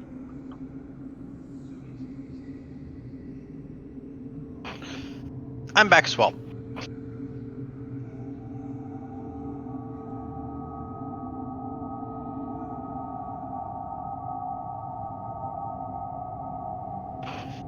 No problem.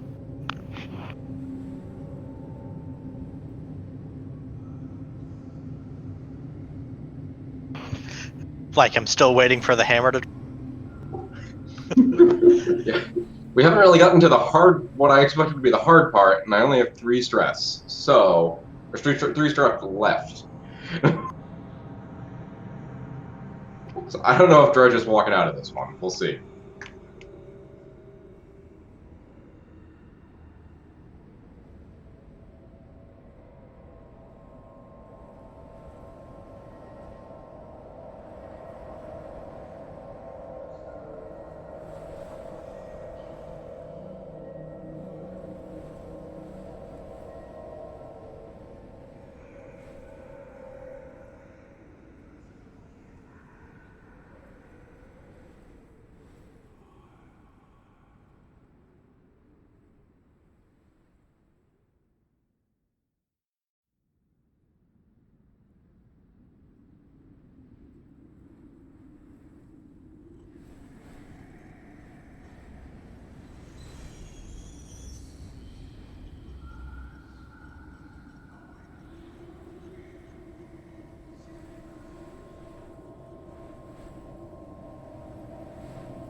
I'm not sure. I don't remember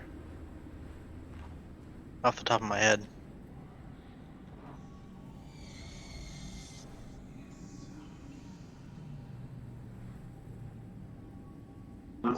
Was it the trading position for effect thing, or No, it was that you can do downtime actions as flashbacks.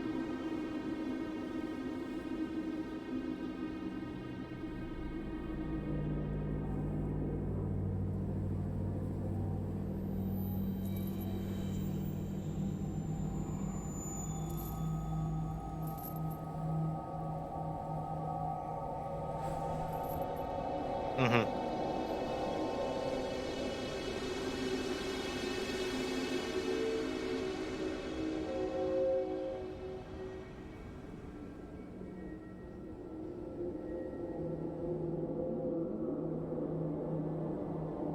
Yeah, it's ritual. Mhm.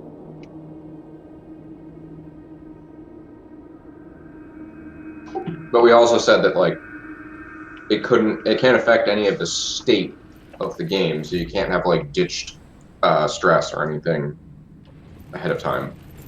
So Yeah. it would have to be a question that made sense for before we even started.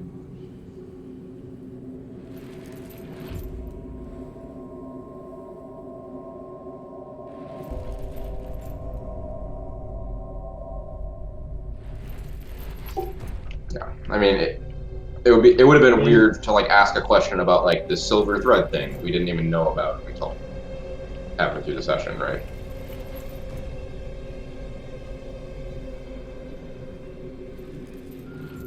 Yeah, that was not the first time we'd seen that ghost. Oh, I meant the thread specifically. I don't remember Dredge being aware of that. Maybe I forgot.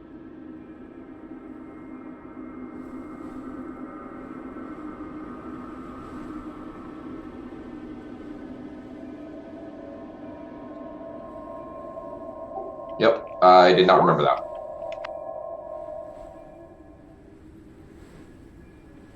Nice. All right.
Well, he's the only one who's even acknowledged us or been remotely friendly, so.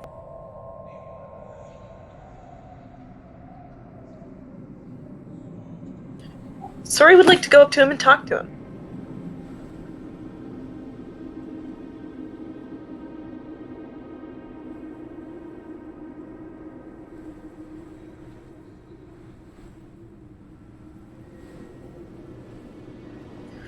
I would like to pull up a ghost chair next to him and say, I hope you don't mind if I join you during your tea time.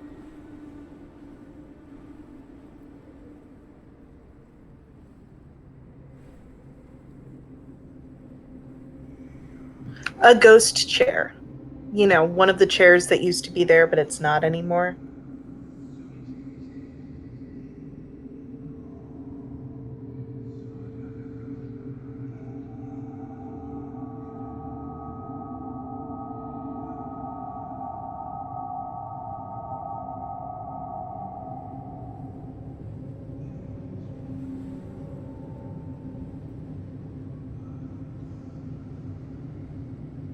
Oh, right, it causes madness. Then I suppose I'll just go and stand next to him. However, I am using my ghost voice.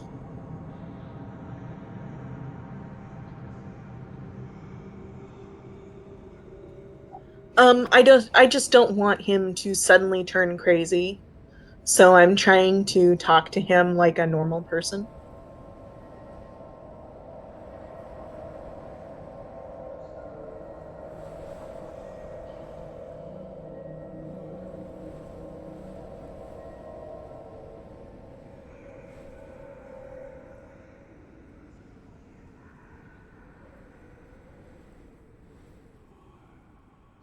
Yeah, I mean, he's not acting hostile now, but yeah, I'm trying to calm him and kind of get him not to be an ally exactly, but not to turn hostile.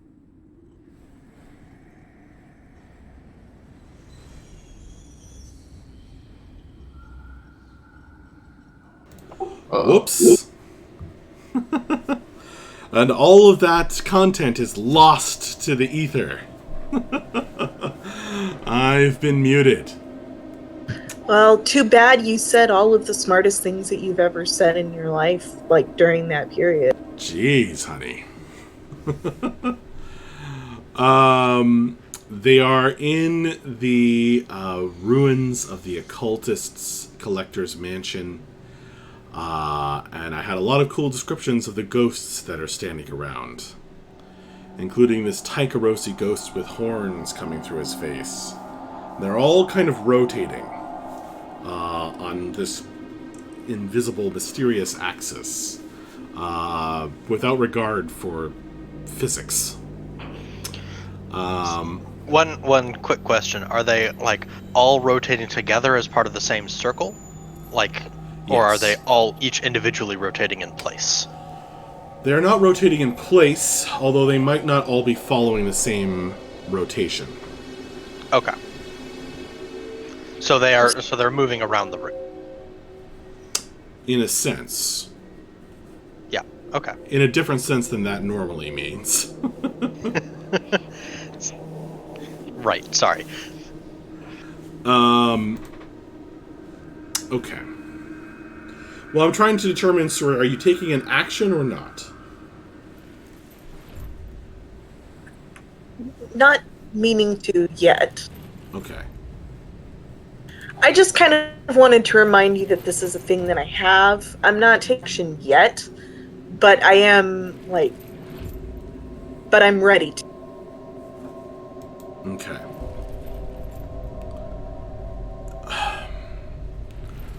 Well, as you address him, he will straight up try to possess you. Okay. Rats. And that's just rude. I know, right? All right, He's so just skipping all the pleasantries. It's a pleasure at least pour me a cup of tea you first. in this intimate setting. Please, have some tea? And he holds out the teacup, and he is trying to kind of flow into you through your mouth, nose, and eyes, and ears. Take control of your body and possibly send you over the edge into madness. So I guess I am going to need that consort roll.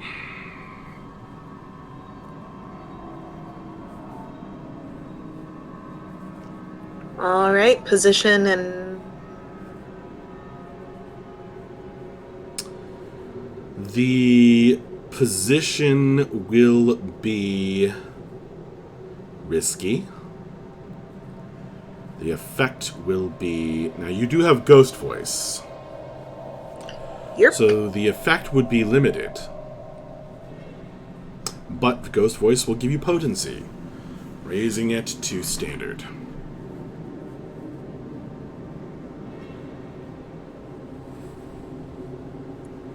All right. So now I do have, well, it's not a harm, it's a trauma, Okay. which is haunted. That's true. But since it's just a trauma, then it doesn't necessarily have an effect on my rolls. Well, I mean, so haunted is like sometimes you lose focus and go off and whisper to yourself in a corner or something like that. Are Right, you saying that you're doing that right now?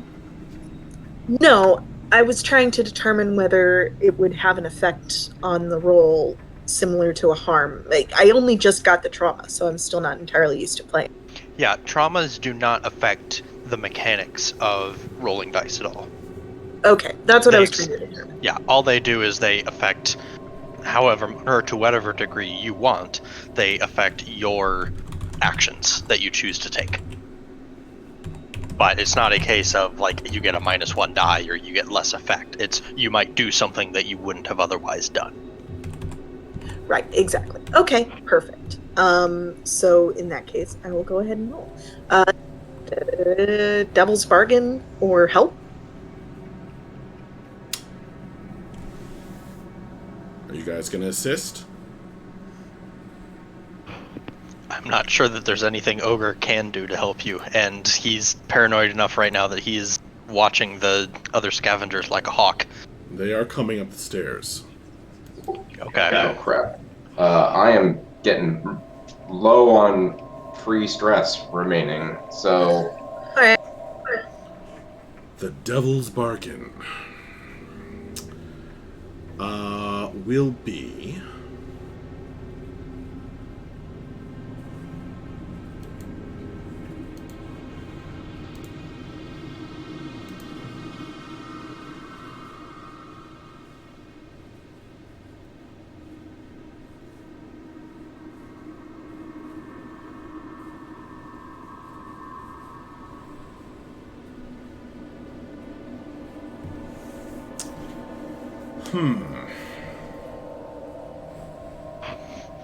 One of the other ghosts joins the conversation. Let's go with that. That's pretty good. I'll take it. All right.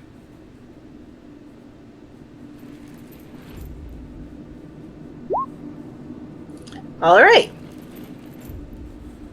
Okay. So he will stop trying to possess you.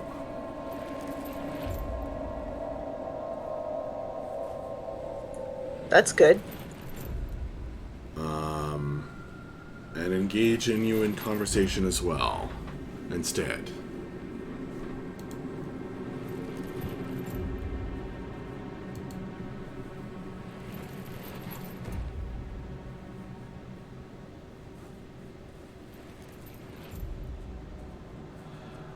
But one of the other ghosts, the one in the cavalier uniform,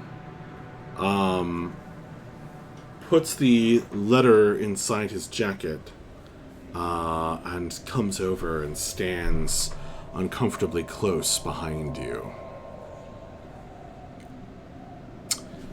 And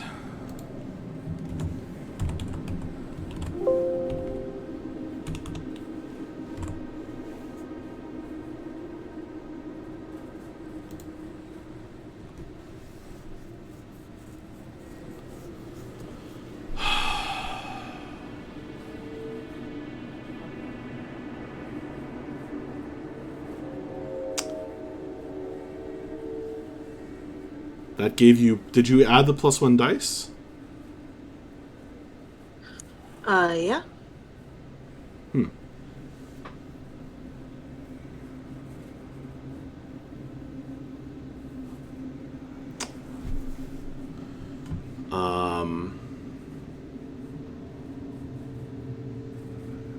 Joins the conversation.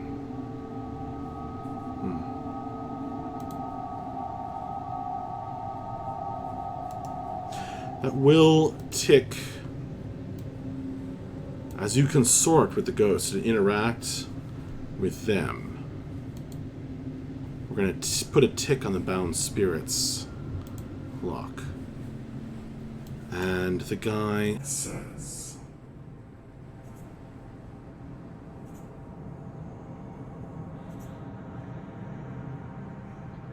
Well, pleasure to make your acquaintance. I am Mr. Bertrand Athanok, and you are... My name is Suri Jahandar, and the pleasure is all mine.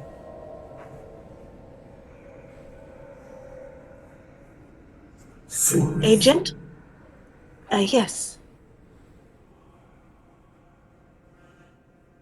A very pretty name. Thank you.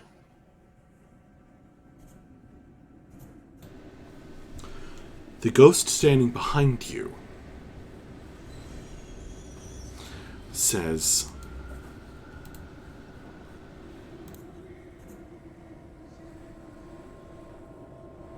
You're a woman. Perhaps you can help me with a question that I have about women folk.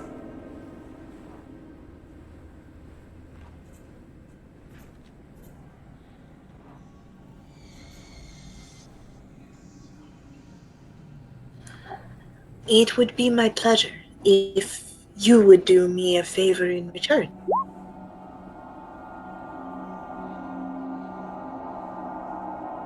A favor in return. Yes, this is an excellent idea. Let me just guide you for a moment. and he'll try to possess you.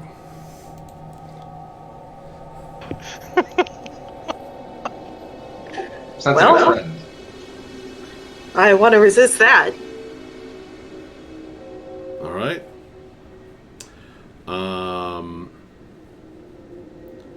Go ahead and do a resolve.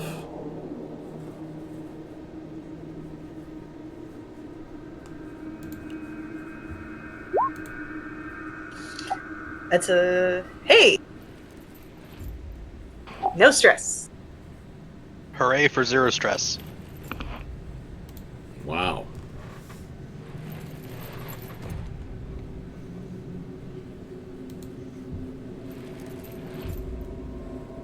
He looks disappointed.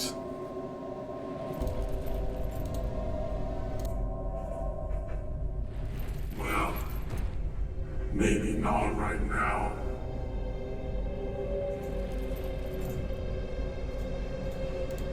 The ghost you were originally talking to is offering you some tea still, holding it forward. Sure, I'll take it.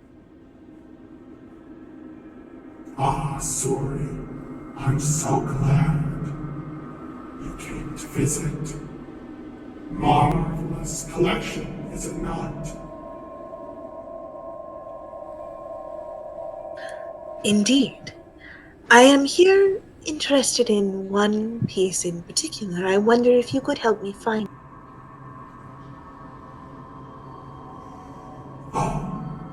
You must be thinking of the frozen octopus.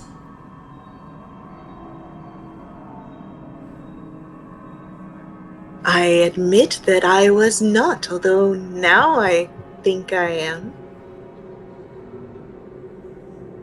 Marvelous. Don't go fainting now. I never faint. That's very interesting. A woman folk who never faints. Perhaps you will not have the insight I'm looking for, but what does it mean when a woman says, "It's fine"? He pats that's the Cavalier talking. He pats the letter in his breast pocket.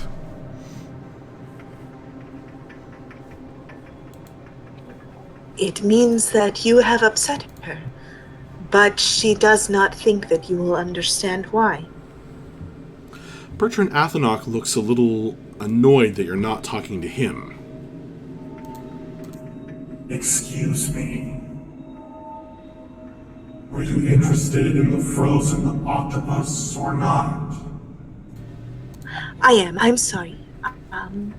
Please show me the frozen octopus.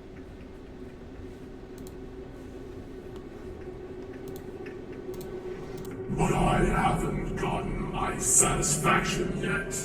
What do you mean, upset her?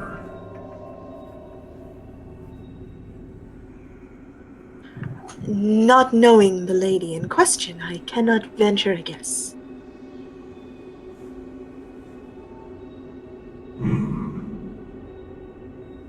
Should be simple enough. I'll just... Well, I won't apologize. I haven't done anything wrong.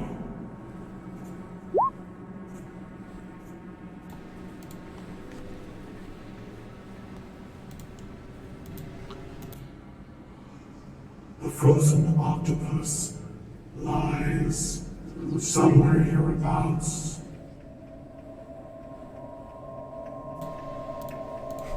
Okay, Dredge, if you're gonna try to do that... No. Keep going.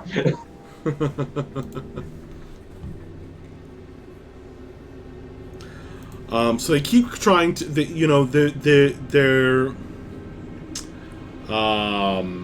not being very forthcoming, sorry.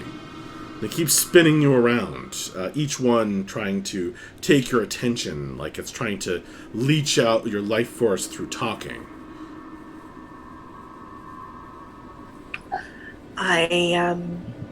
I say, perhaps, I could assist you with these little matters that are taking up so much of your attention, if you would help me complete my business here as quickly as possible. You realize there's a chipped teacup in your hand with liquid inside.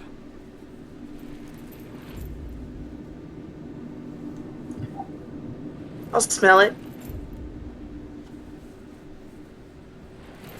It smells acrid, like vinegar.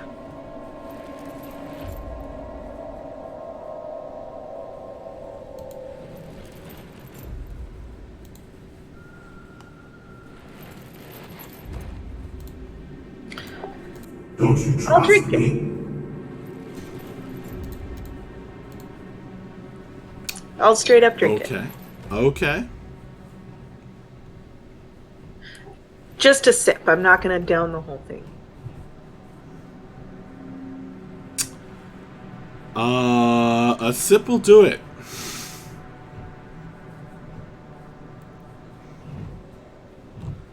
You're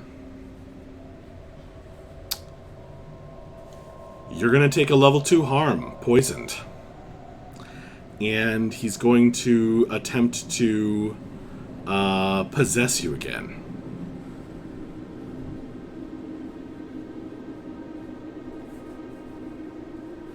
All right, I'd like to try and resist the harm. You can resist them separately.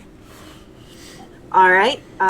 What is the poison resist? Is that prowess or Prowess. resolve?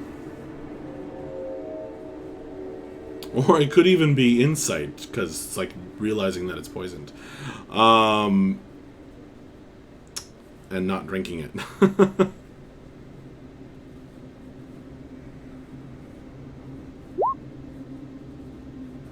All right, awesome. Wow! 6. Amazing. Suri just can't be possessed. It's fine. Don't worry about it. That was the poison. She's got to resist the possession now. All right, now I'm resisting Oh, no. the possession.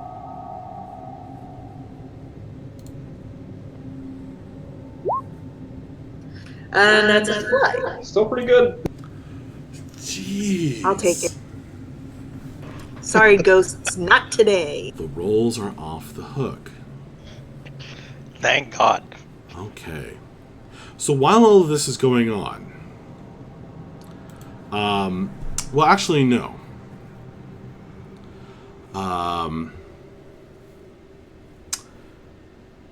He looks a little disappointed, but is gesturing. You can notice the ghost keeps looking over at this one particular spot under some debris, some fallen plaster and wood. I will walk over to it. Okay. You lift up a piece and you see within is a tank with not really an octopus, but something with like many kind of dendritic tentacles. Very disturbing. There are actually creatures like this in the deep ocean, but it is disturbing. It has too many eyes and mouths, and it is frozen, yet suspended in liquid. It's quite horrifying to look at. Makes your stomach churn. And it kind of has the glass is cracked from some of the fallen debris.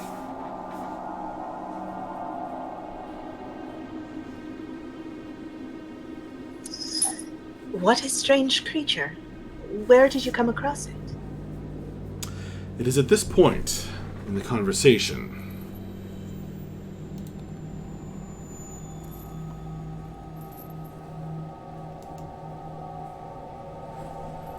that the other scavengers arrive.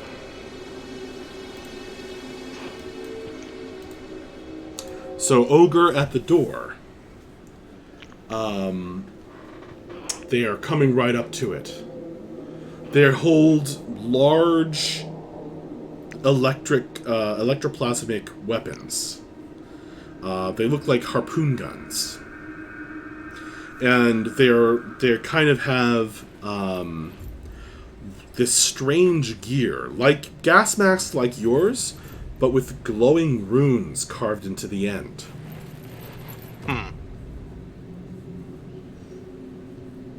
Well, Dredge is going to want to steal those. Yeah. So They're a normal also- person. They're Sorry, also go wearing ahead. these weird hoods, kind of like this one. Okay. So a normal person might try to talk to these scavengers and see what they want. But Ogre is paranoid, and he's convinced that they're here to kill him and the rest of his crew. So as soon as one of them gets close enough to the door, I kind of imagine that Ogre is has kind of been peering out the door periodically, but largely has kind of been trying to stay behind it for cover. Okay. And so once he gets the sense that one of them is close enough, he's going to immediately come out with his warhammer and swing it into him to try to knock him off the stairway. Holy crap. I assume you're taking a skirmish action. Yep. All right. This is going to be risky. There's a risk of getting shot. Yep. With an electrified harpoon gun. And the effect will be great. Okay. How to behave at tea parties. So all you have to do is drink the poison tea, and then he'll show you where the treasures are. I mean, it's pretty self-explanatory. That's how it works. Since this is supposed to be cinematic, like movie style, I'm picturing like there's 3 separate things taking place all at once. Right. Suri's having a fancy tea party with ghosts. Dredge is like doing some weird ghost shit in the background. And Ogre is just beating the shit out of these guys as they come through the door. And those are all happening at once. Absolutely. What is Dredge doing? Yeah. Dredge, I'm picturing he's in the background, like I was saying in chat, like he's just casually like putting them into spirit bottles in the background.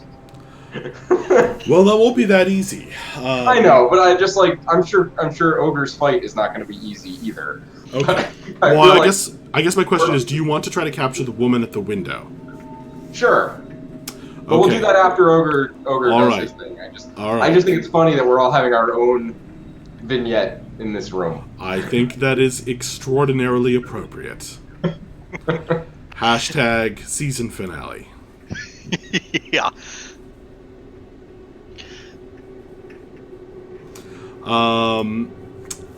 So, risky and great.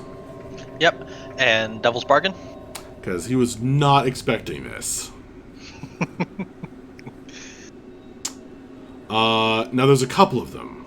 Did I make that clear? Yes. Okay. Yeah, I'm operating under the assumption that I'm knocking the first one off the stairway, and I'm probably going to be following that up with a like who's next kind of thing. Okay, well, we'll see. We'll see how it plays out. So you're making a skirmish roll. Devil's Bargain? Huh.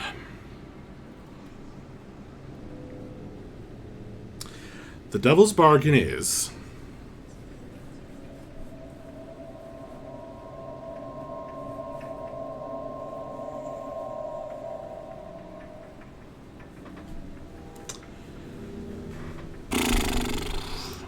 You caught me by surprise here. Well, that means I definitely caught them by surprise. Yeah, that's why the effect is great.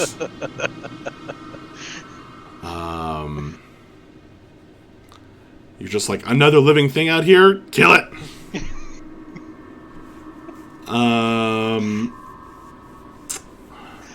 Again, wouldn't be doing this if I wasn't paranoid, but Stand by, Ogre stand is by. convinced.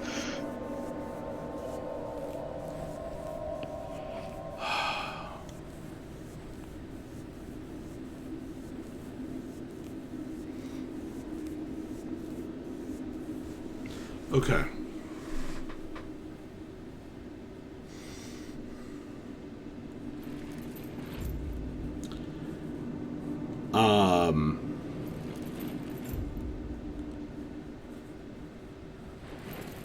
Succeed. Okay, the Devil's Bargain is...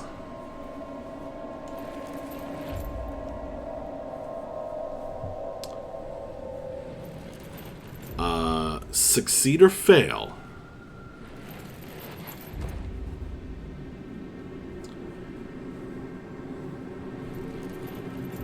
They'll reveal who they are or work for. But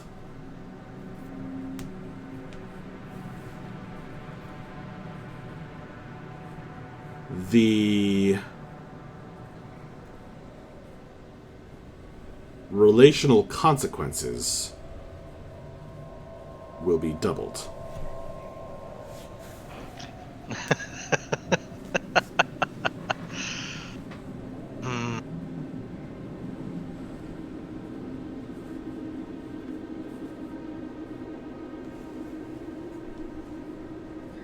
So basically, there will be two of something. I think that's what he said. Oh, damn, I forgot to do something. Shoot. I think, Corey, Ogre, did I, when the shadow creature, talked about your past, your mutual past, did I inflict a consequence on you? You did not. Okay, you should have taken 1 stress. I should have taken 1 stress. Okay. Okay, we cool? We good with that? Yep. Okay. Sorry, I forgot. I meant to do it, and then in the that's fine. I got all involved. So Yeah, that's fine. okay. All right. I do not think I'm going to take that Devil's Bargain. All right then. I'm just going to leave it as a normal. I'm not going to push myself either. Okay. So that's a 5. Boom. The hammer. A man runs up, holding this crackling harpoon gun. Your hammer connects. Boof.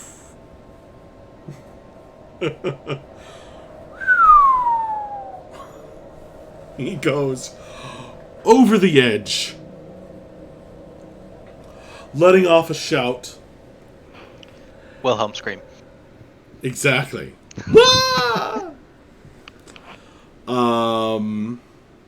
And you got the most interesting result. He also fires his gun in the process. Actually, the gun doesn't hit you. But the ablative armor he's wearing electrocutes you through your weapon. In a burst. One way or another, Ogre was getting on. Lightning that bursts over you. Take a level 2 harm, electrocuted. All right. Well, You do have Ogre's gonna Thor as resist your that. picture, so this is appropriate. That's true. Yeah, I'm gonna resist that. All right. So prowess. Yes. Prowess resist. Okay. So I take 1 stress. You take 1 stress, and it goes down to a level 1 harm.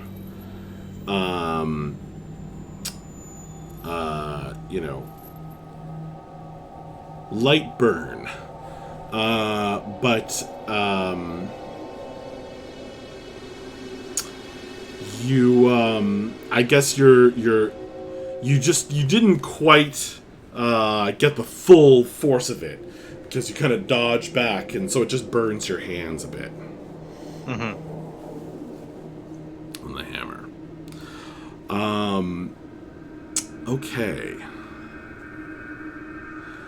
The rest of them are flipping out. Shit! Fucking rare imports. And they are pulling out their own harpoon guns and kind of, stepping back from the door and covering it. Mm-hmm. I assume you are going to... Are you still standing in front of the door, or are you gonna, lean back? No, I'm gonna lean back as soon as I did it, but Okay. I will shout at them as a command. I'm just going to say, basically as a way to kind of cow them into leaving us alone. Whichever one of you wants to get on the next elevator, feel free to step right up. Okay. So while all that's going on, the screaming approaches.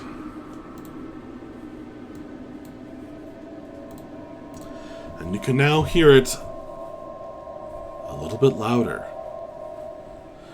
And have you ever heard a sound so loud or so disturbing that it's almost like your other senses shut down for a second? Mm-hmm. You feel as Definitely. this approaches, the distinct urge to stand stock still, to become paralyzed. Dredge, you've already resisted this, but not Nice. Ogre and Suri.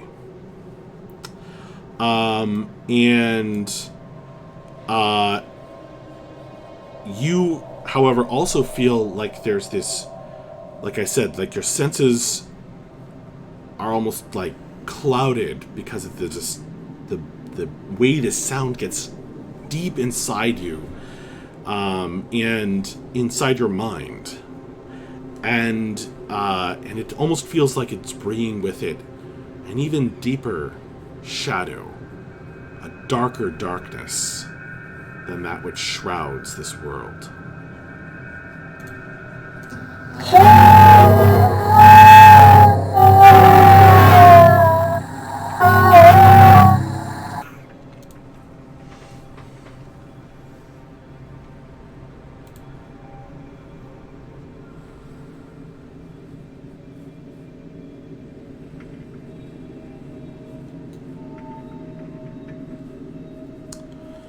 So, Ogre and Suri.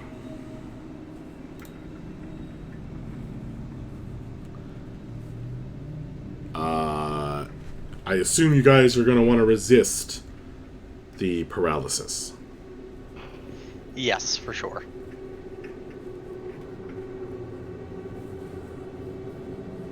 So it's resolve.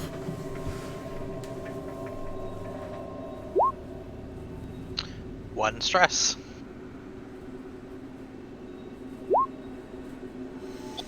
Same.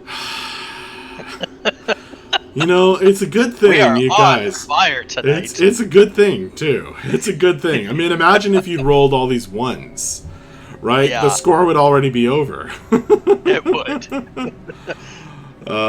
You guys are going through the ringer and not feeling it. Alright. By the way, did the scream come through?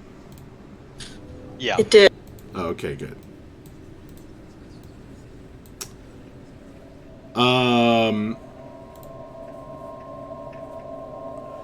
Okay. They're kind of backing up and they're like, shit, like looking over the edge. Orlan! And they're like looking over down, but also like covering the door. And you can see reflected through it like this light, this flickering light from their electrified harpoons. Mm-hmm. And some of them are kind of dropping into a professional shooting stance.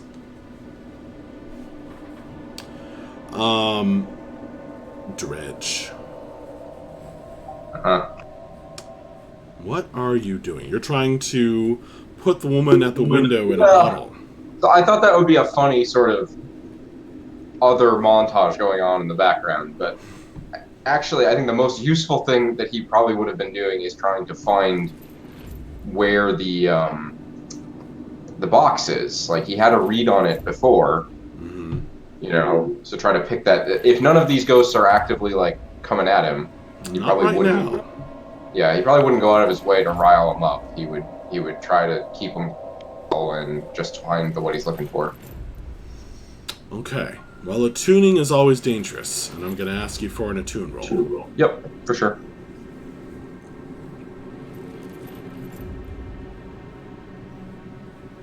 So Position. all you want to do is find pinpoint the box.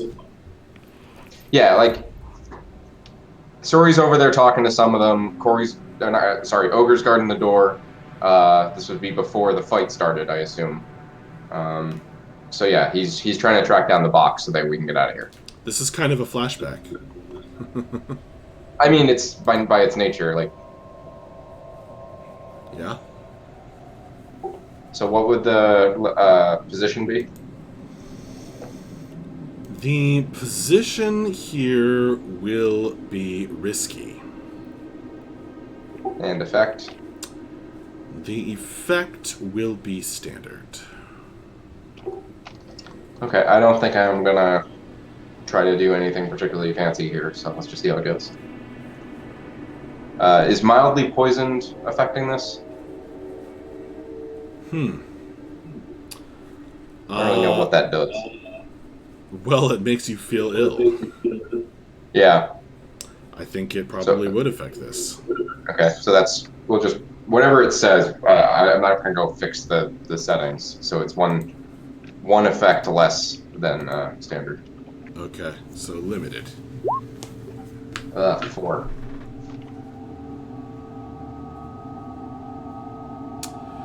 But if you remembered all your harms, then you get a tick on the heel clock. Yeah, I mean, burned fingers I don't think is Probably affecting this, so I didn't apply that one, but I will apply the mildly poisoned for less effect. Okay.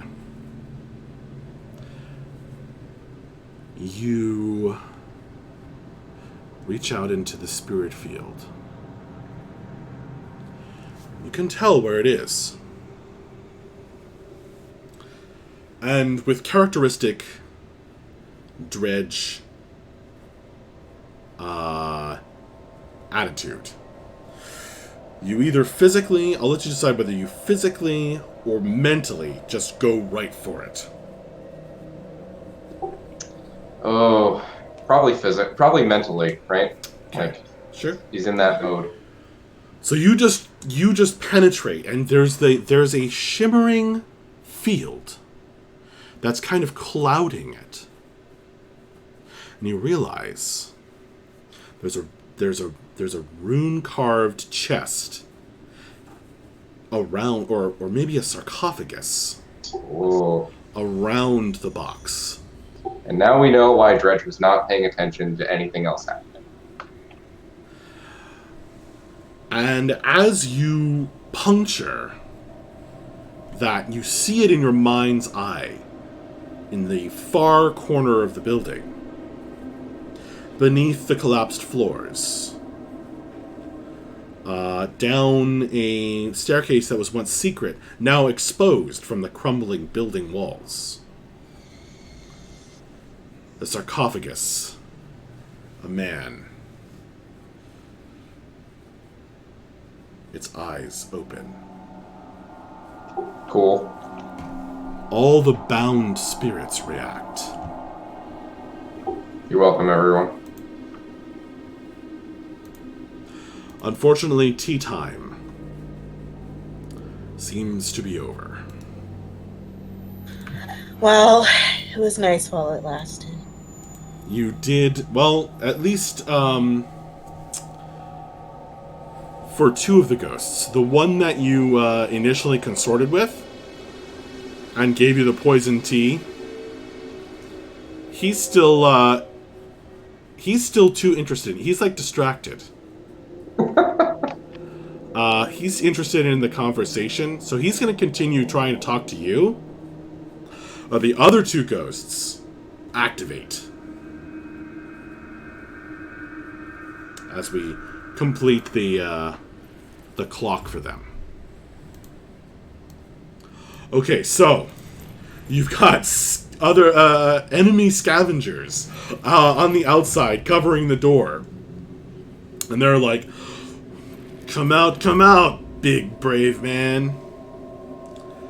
And then inside, two of the ghosts flip their shit as Dredge's mind penetrates the defenses and kind of finds their masters, the sarcophagus to which they are bound.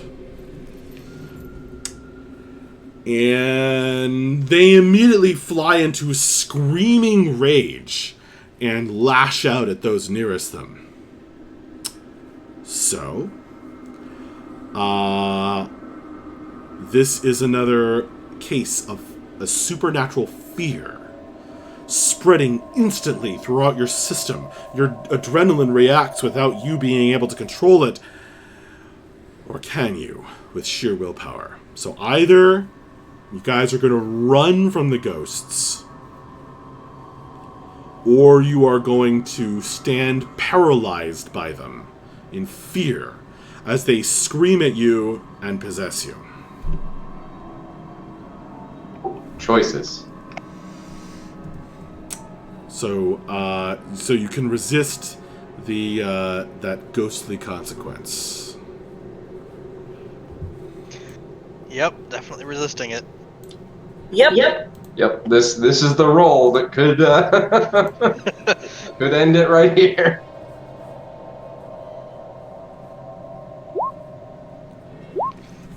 Oh, I have exactly 1 stress left. I have 2. Oh no! Triple ones! What? Kate! No! Bye, guys. So, oh no! I Oh. had 2 ticks left on my stress Boy. tracker, and now I'm traumatized.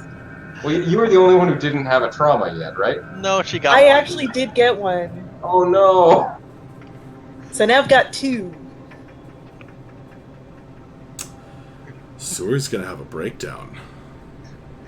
Virtual high five for the 2 trauma club. Yeah, jeez. Yay!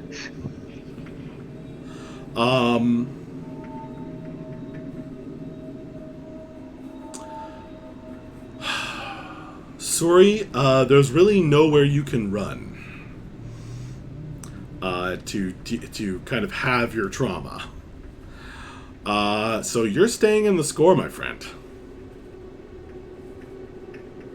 Oh, great. Unfortunately, you are...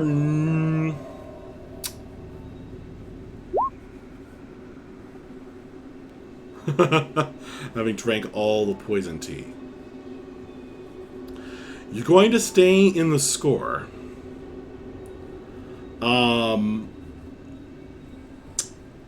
But, let's see, how should we handle this? We'll treat it like you have a level 3 harm. You are in the process of gaining a trauma from your tea party turning into a ghost screaming teeth in your face. Which means that, so take a level 3 harm. Alright. And you can't resist this. Which we're gonna be is gonna be traumatized. And the level 3 harm means you have to, I think it means you have to push yourself in order to do anything.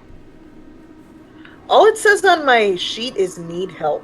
Yeah, you either need to Right. push yourself or you need assistance from someone else. Right. So, how many stress does she have right now? Like, does it reset or is it still full? Like,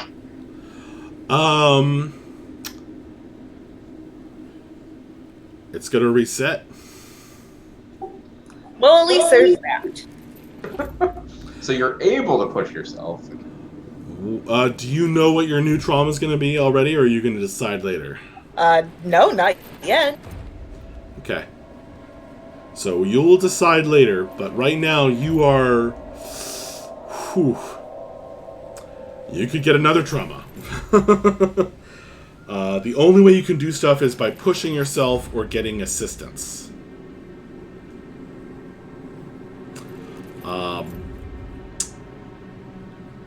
But the other 2 guys, what are you doing?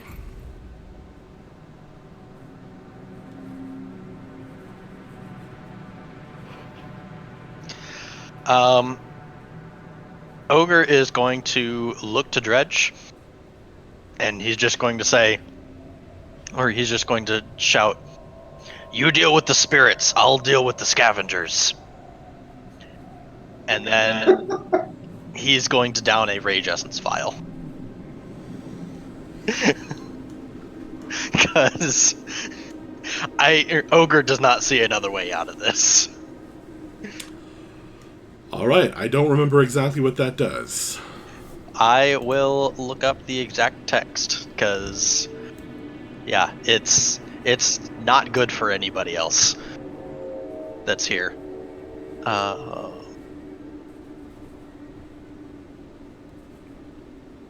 But while I'm looking it up, the gist of it is that I become significantly stronger, but I basically lose my mind. I go into a berserk fury. Right. But can you, like, attack your friends? Here we go. Yes, a single dose which greatly enhances the user's strength, resistance to pain, and irrational aggression for the span of several minutes. The GM will modify your position and effect accordingly when you fight on Rage Essence. Also, you suffer 2 consequences: can't tell friend from foe, and can't stop until they're all broken. You may resist these as usual. And Gotcha. I can't resist either one of them, because otherwise I'm going to get a trauma. Oh, we're all dead. Okay. I like to imagine that Suri is right now just going back to the tea party with the ghost. The friend she made. The ghost Probably. that's screaming teeth at her can't be real, so therefore it isn't real. So she's going to ignore it. It's just kind of broken her.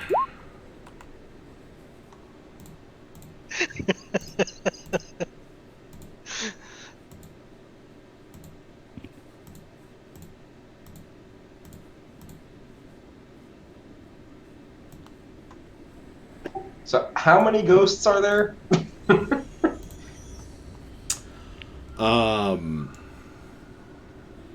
Like, did all the ones circling up above also, like, get upset and start doing stuff? Those are now revealing themselves to be. You kind of cut out. Sorry. Those are now revealing themselves to be strange binding magics. Oh, okay. Which are causing these ghosts to behave as protectors. Got it. I was picturing there was a whole bunch more ghosts, like, up above us somewhere. There are. Oh, good.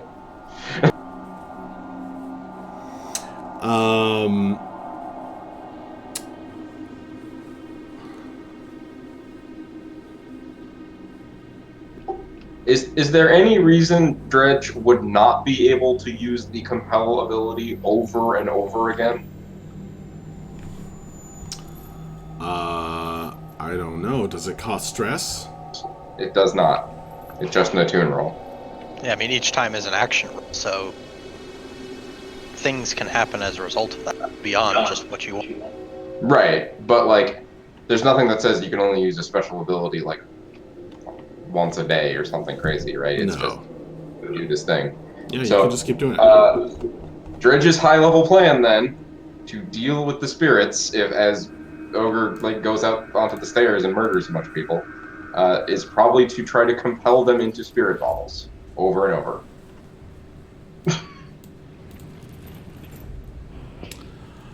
Okay. Let's see how this goes. So do you want me to just roll a bunch of attune rolls? What position and whatnot? So Dredge, you're trying to deal with 2 ghosts at once. I assume you're going to ignore the one that's having a tea party with Suri. For now, yeah. Prioritize ones that are screaming at me. Okay, so that's going to be in a desperate attune roll, and given how difficult it is just to do just one of these, I think 2 of them, the effect will probably be 0.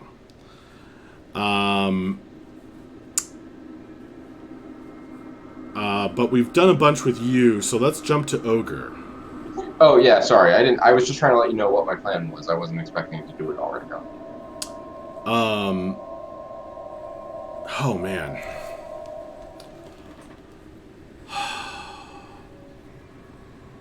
So Ogre, can you describe exactly what you're doing? I mean, Ogre is basically just going into Berserker completely, and he's giving into the red rage. He's giving into the rage vial that he's just drank. He is, and so as soon as he's down the flask, he is just coming out of the doorway and he is charging the rest of those scavengers. Harpoon guns be damned. Damn, you guys. Wow.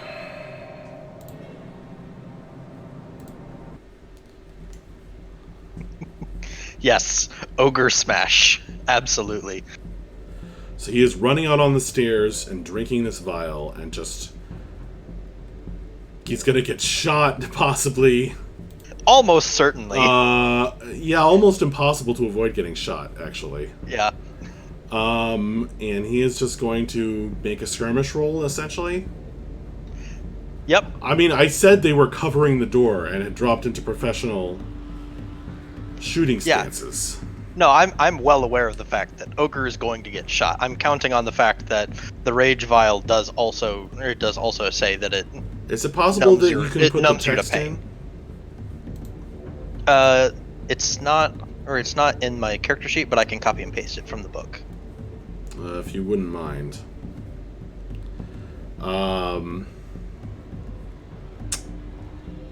Wow. Well, guys,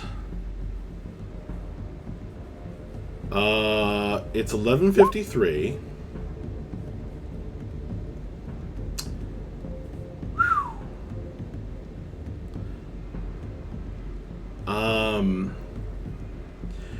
So resistance to pain is gonna, like, obviously strength is useful. Resistance to pain is only gonna help so much. Yeah.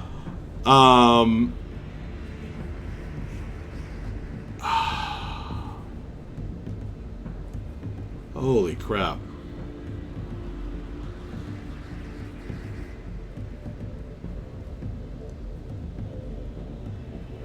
Wow. So to recap, Ogre is stepping out and going into the drinking the rage vial and just giving in to seeing red. Yep. And basically gonna fight to the death unless which may very well be how that ends. Yep. Dredge is attempting to control and corral two angry ghosts at once, who are by no means pushovers. And Suri's mind for the moment is she's just checked out. She is sitting down on a ghost chair, drinking tea with a Taikarosi ghost. I am Mrs. Nesbit.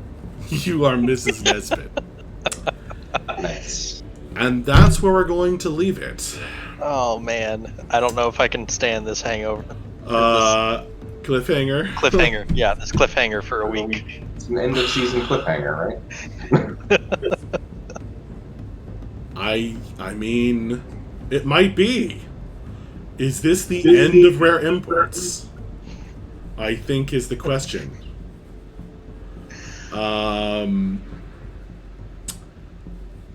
That might be it. That might be it. You're both going to be making desperate rolls, and you're both in severe danger of straight up death. And Suri is in the middle of the Deathlands and Mrs. Nesbit, so Yeah, I mean, Dredge is only two stress points away from his own trauma, so. And Ogre's one away from his. I don't know. And this all because of a box inside of our sarcophagus that contains the ghost of a genius inventor. Wow.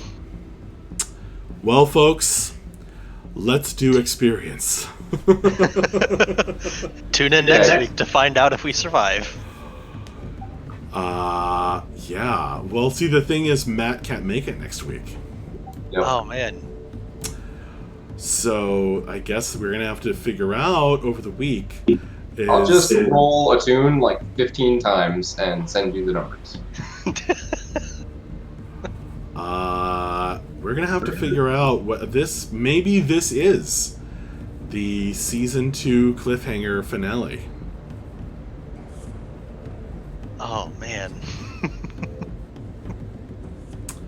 That might be. This might be the perfect way to drive us all insane in real life. Wow. Things are not looking good for our heroes.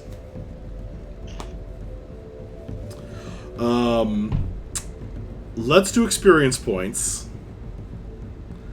and see what happens. Okay.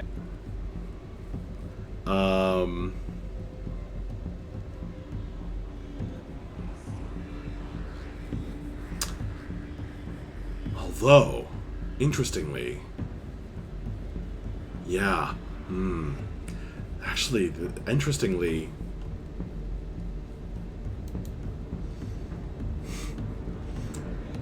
there's going to be some interesting consequences from all of this. Holy crap. The mysterious scavengers. Okay, let's do Suri first. Okay. You addressed a challenge with deception or influence. I think that I definitely did do that. Oh, yes. I think, yeah, go ahead. Well, I mean, I tried to chat up two ghosts simultaneously. That was amazing. And you got them to reveal an additional treasure. Besides. And you got one of them to back off. Which is key. Because otherwise Dredge would be facing 3 at the moment. Yep. So take one for that for sure. Next one is you expressed your beliefs, drives, heritage, or background. Don't forget to click the banner. Not sure. What? Don't forget to click the banner for your XP. I'm deciding whether I want to put the XP in that or in one of my. I think I want to put it on Insight because I'm only one away from leveling that up. Oh right, okay. I forgot you could do that. Okay. You expressed your beliefs, drives, heritage, or background. Yeah. I mean, we argue about this every single time because, this whole mission is me trying to, not be cut off from my religion. Right. But I don't really know.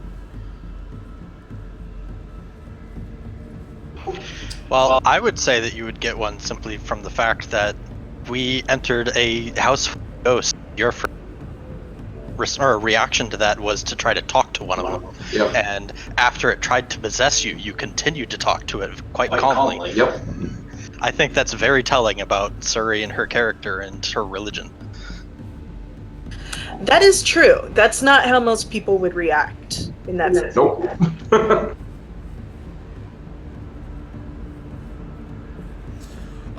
Yeah, definitely take one for that then.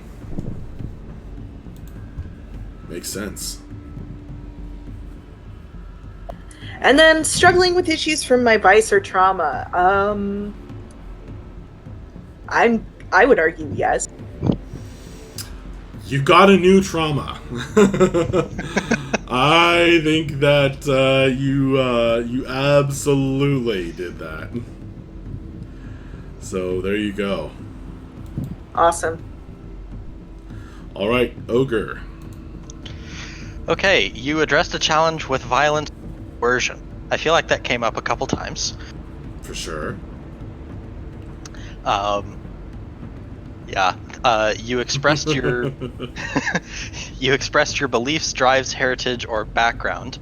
The scene with the ghost of Pi was really interesting Yeah. in my mind from that perspective, because it kind of gave Ogre an opportunity. Like, he had an opportunity to kill a ghost, and he chose not to. He chose to try to show it mercy instead, which is a pretty rare thing for Ogre. Yeah. I don't think there was really anything that would be worth a second XP on that front, though. And then you struggled with issues from your vice or... I mean, Ogre reacted the way that he did to the scavengers because of his paranoia. Like, Right. he would have been much more willing to talk to them, see what they wanted, let them make the first move, if he was not so thoroughly convinced that everyone Yeah. who isn't Rare Imports was out to get him. Because that did not have to go to violence. I'm sure it didn't. That was 100% Ogre's decision, and if that came out of his trauma, that makes total sense. So yeah, take one for that.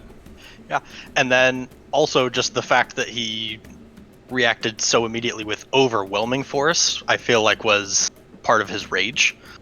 Of, like, you know, even with the paranoia, it could have been him saying, like, stop, don't come any closer, just kind of shouting Right. warnings at them. Right. But it was the rage that said, no, they're coming for me, I'm going to break them. Wow. So you want 2 for that?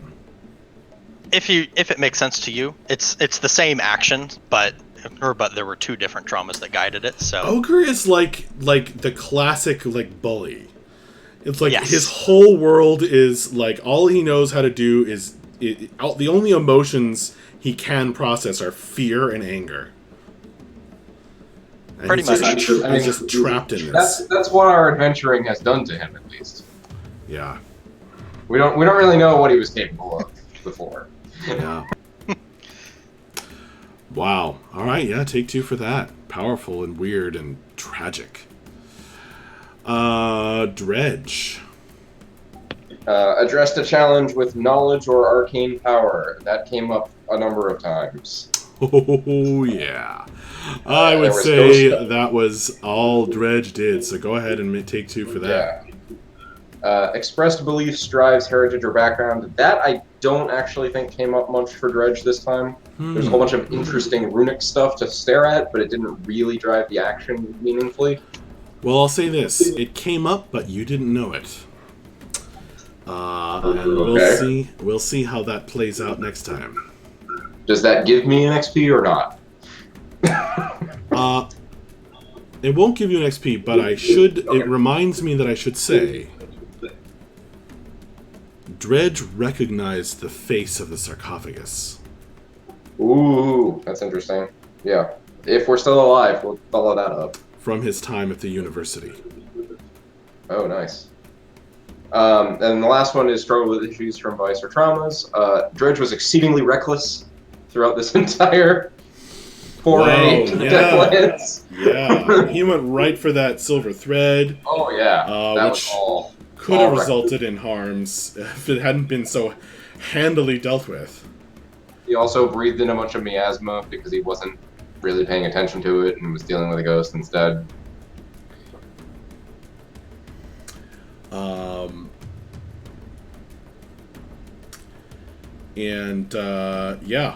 So that definitely, definitely. Yeah, he's a reckless individual. That's always been one of his hallmarks.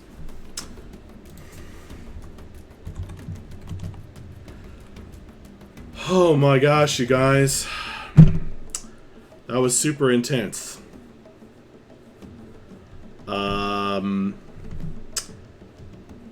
if you have things that you are leveling, I will allow you to do so before next time. Ogre leveled up his command. Well, there you go. Can I take a fourth dot in attune without special things, or do I need special I things? think you need special things. Okay. I think it's like an ability you can take or something.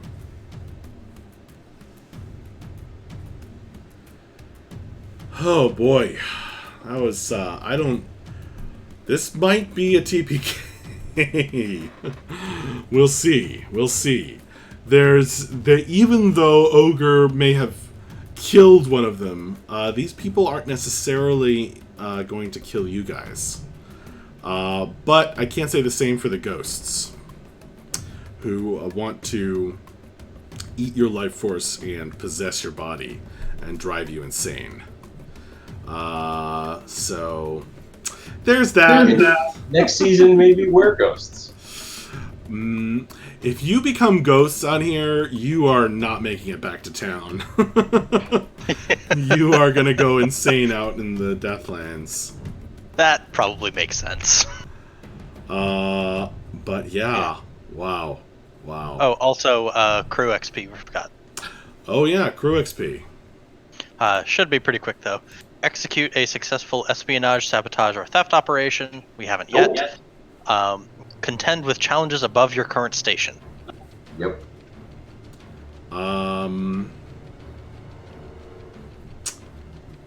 Have you contended? I guess you contended with them. Yeah, take one. I don't feel like we were qualified at all to be doing this.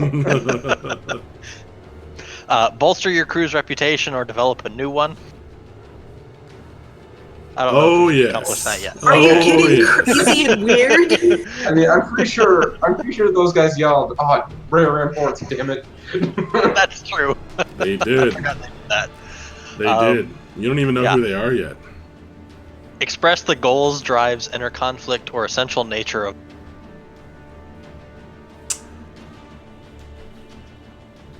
I mean, I feel like there was Let's a see. lot of stuff that.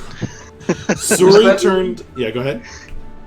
We spent half an hour dealing with some sort of mystical thread, while halfway up a staircase, being observed in the Deathlands.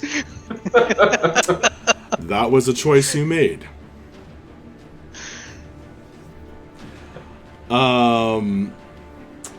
Curious how a ghost is tied with a vampire, Taladar.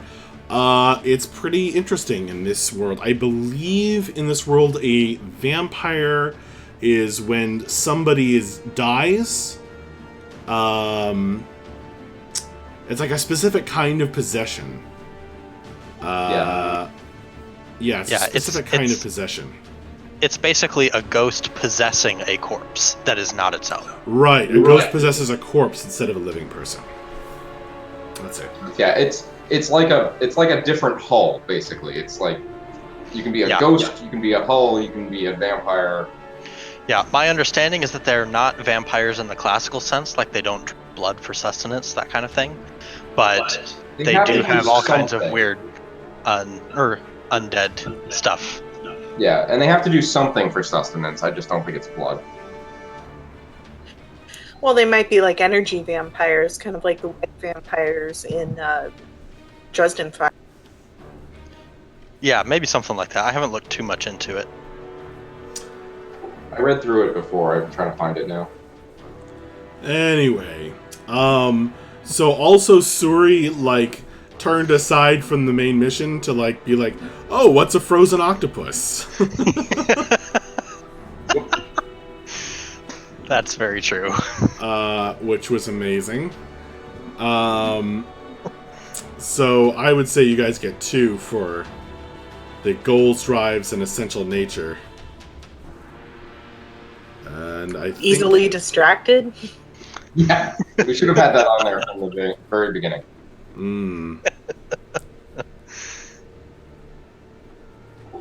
Yeah, so the vampire is a spirit animating an undead body. Right. And their vice is replaced with a new one, life essence, consumed from a living human. So that's how they represent that, is that it's your vice. Oh, interesting. All right, you guys. Well, I would love to keep playing, but it is late. And I just feel like this is going to take a while to really resolve. Yeah, we're nowhere near done with this one. Or we just cut and say time passes, wounds, whatever. No, it's like the end. It's like the end. It's like the end of a season. You know, it's like everything is going wrong. You're on the verge of death and destruction. Cut to black. And then like next season, they're just like in the desert for some reason. Our camera pulls out. Our camera pulls out, showing more and more of the Deathlands, more and more undead ghosts, spirits, and twisted demon things converging on your spot. And it just as more, the farther we pull out, the more and more and more of them we can see. And with that, we end tonight's session. Thank you guys. Thank you, Matt, Corey, and Kate. You guys are amazing players. Thank you for making Into the Deathlands a very, very dramatic game tonight. Thank you for running it. Yeah, thank you. That was awesome. Good night. Thank you, Grimslag and Taladar, who are hanging out for the show. Thank you to anyone who watches this at a later date. You're awesome. And good night. Bye-bye. Good night, everybody. Night. Night.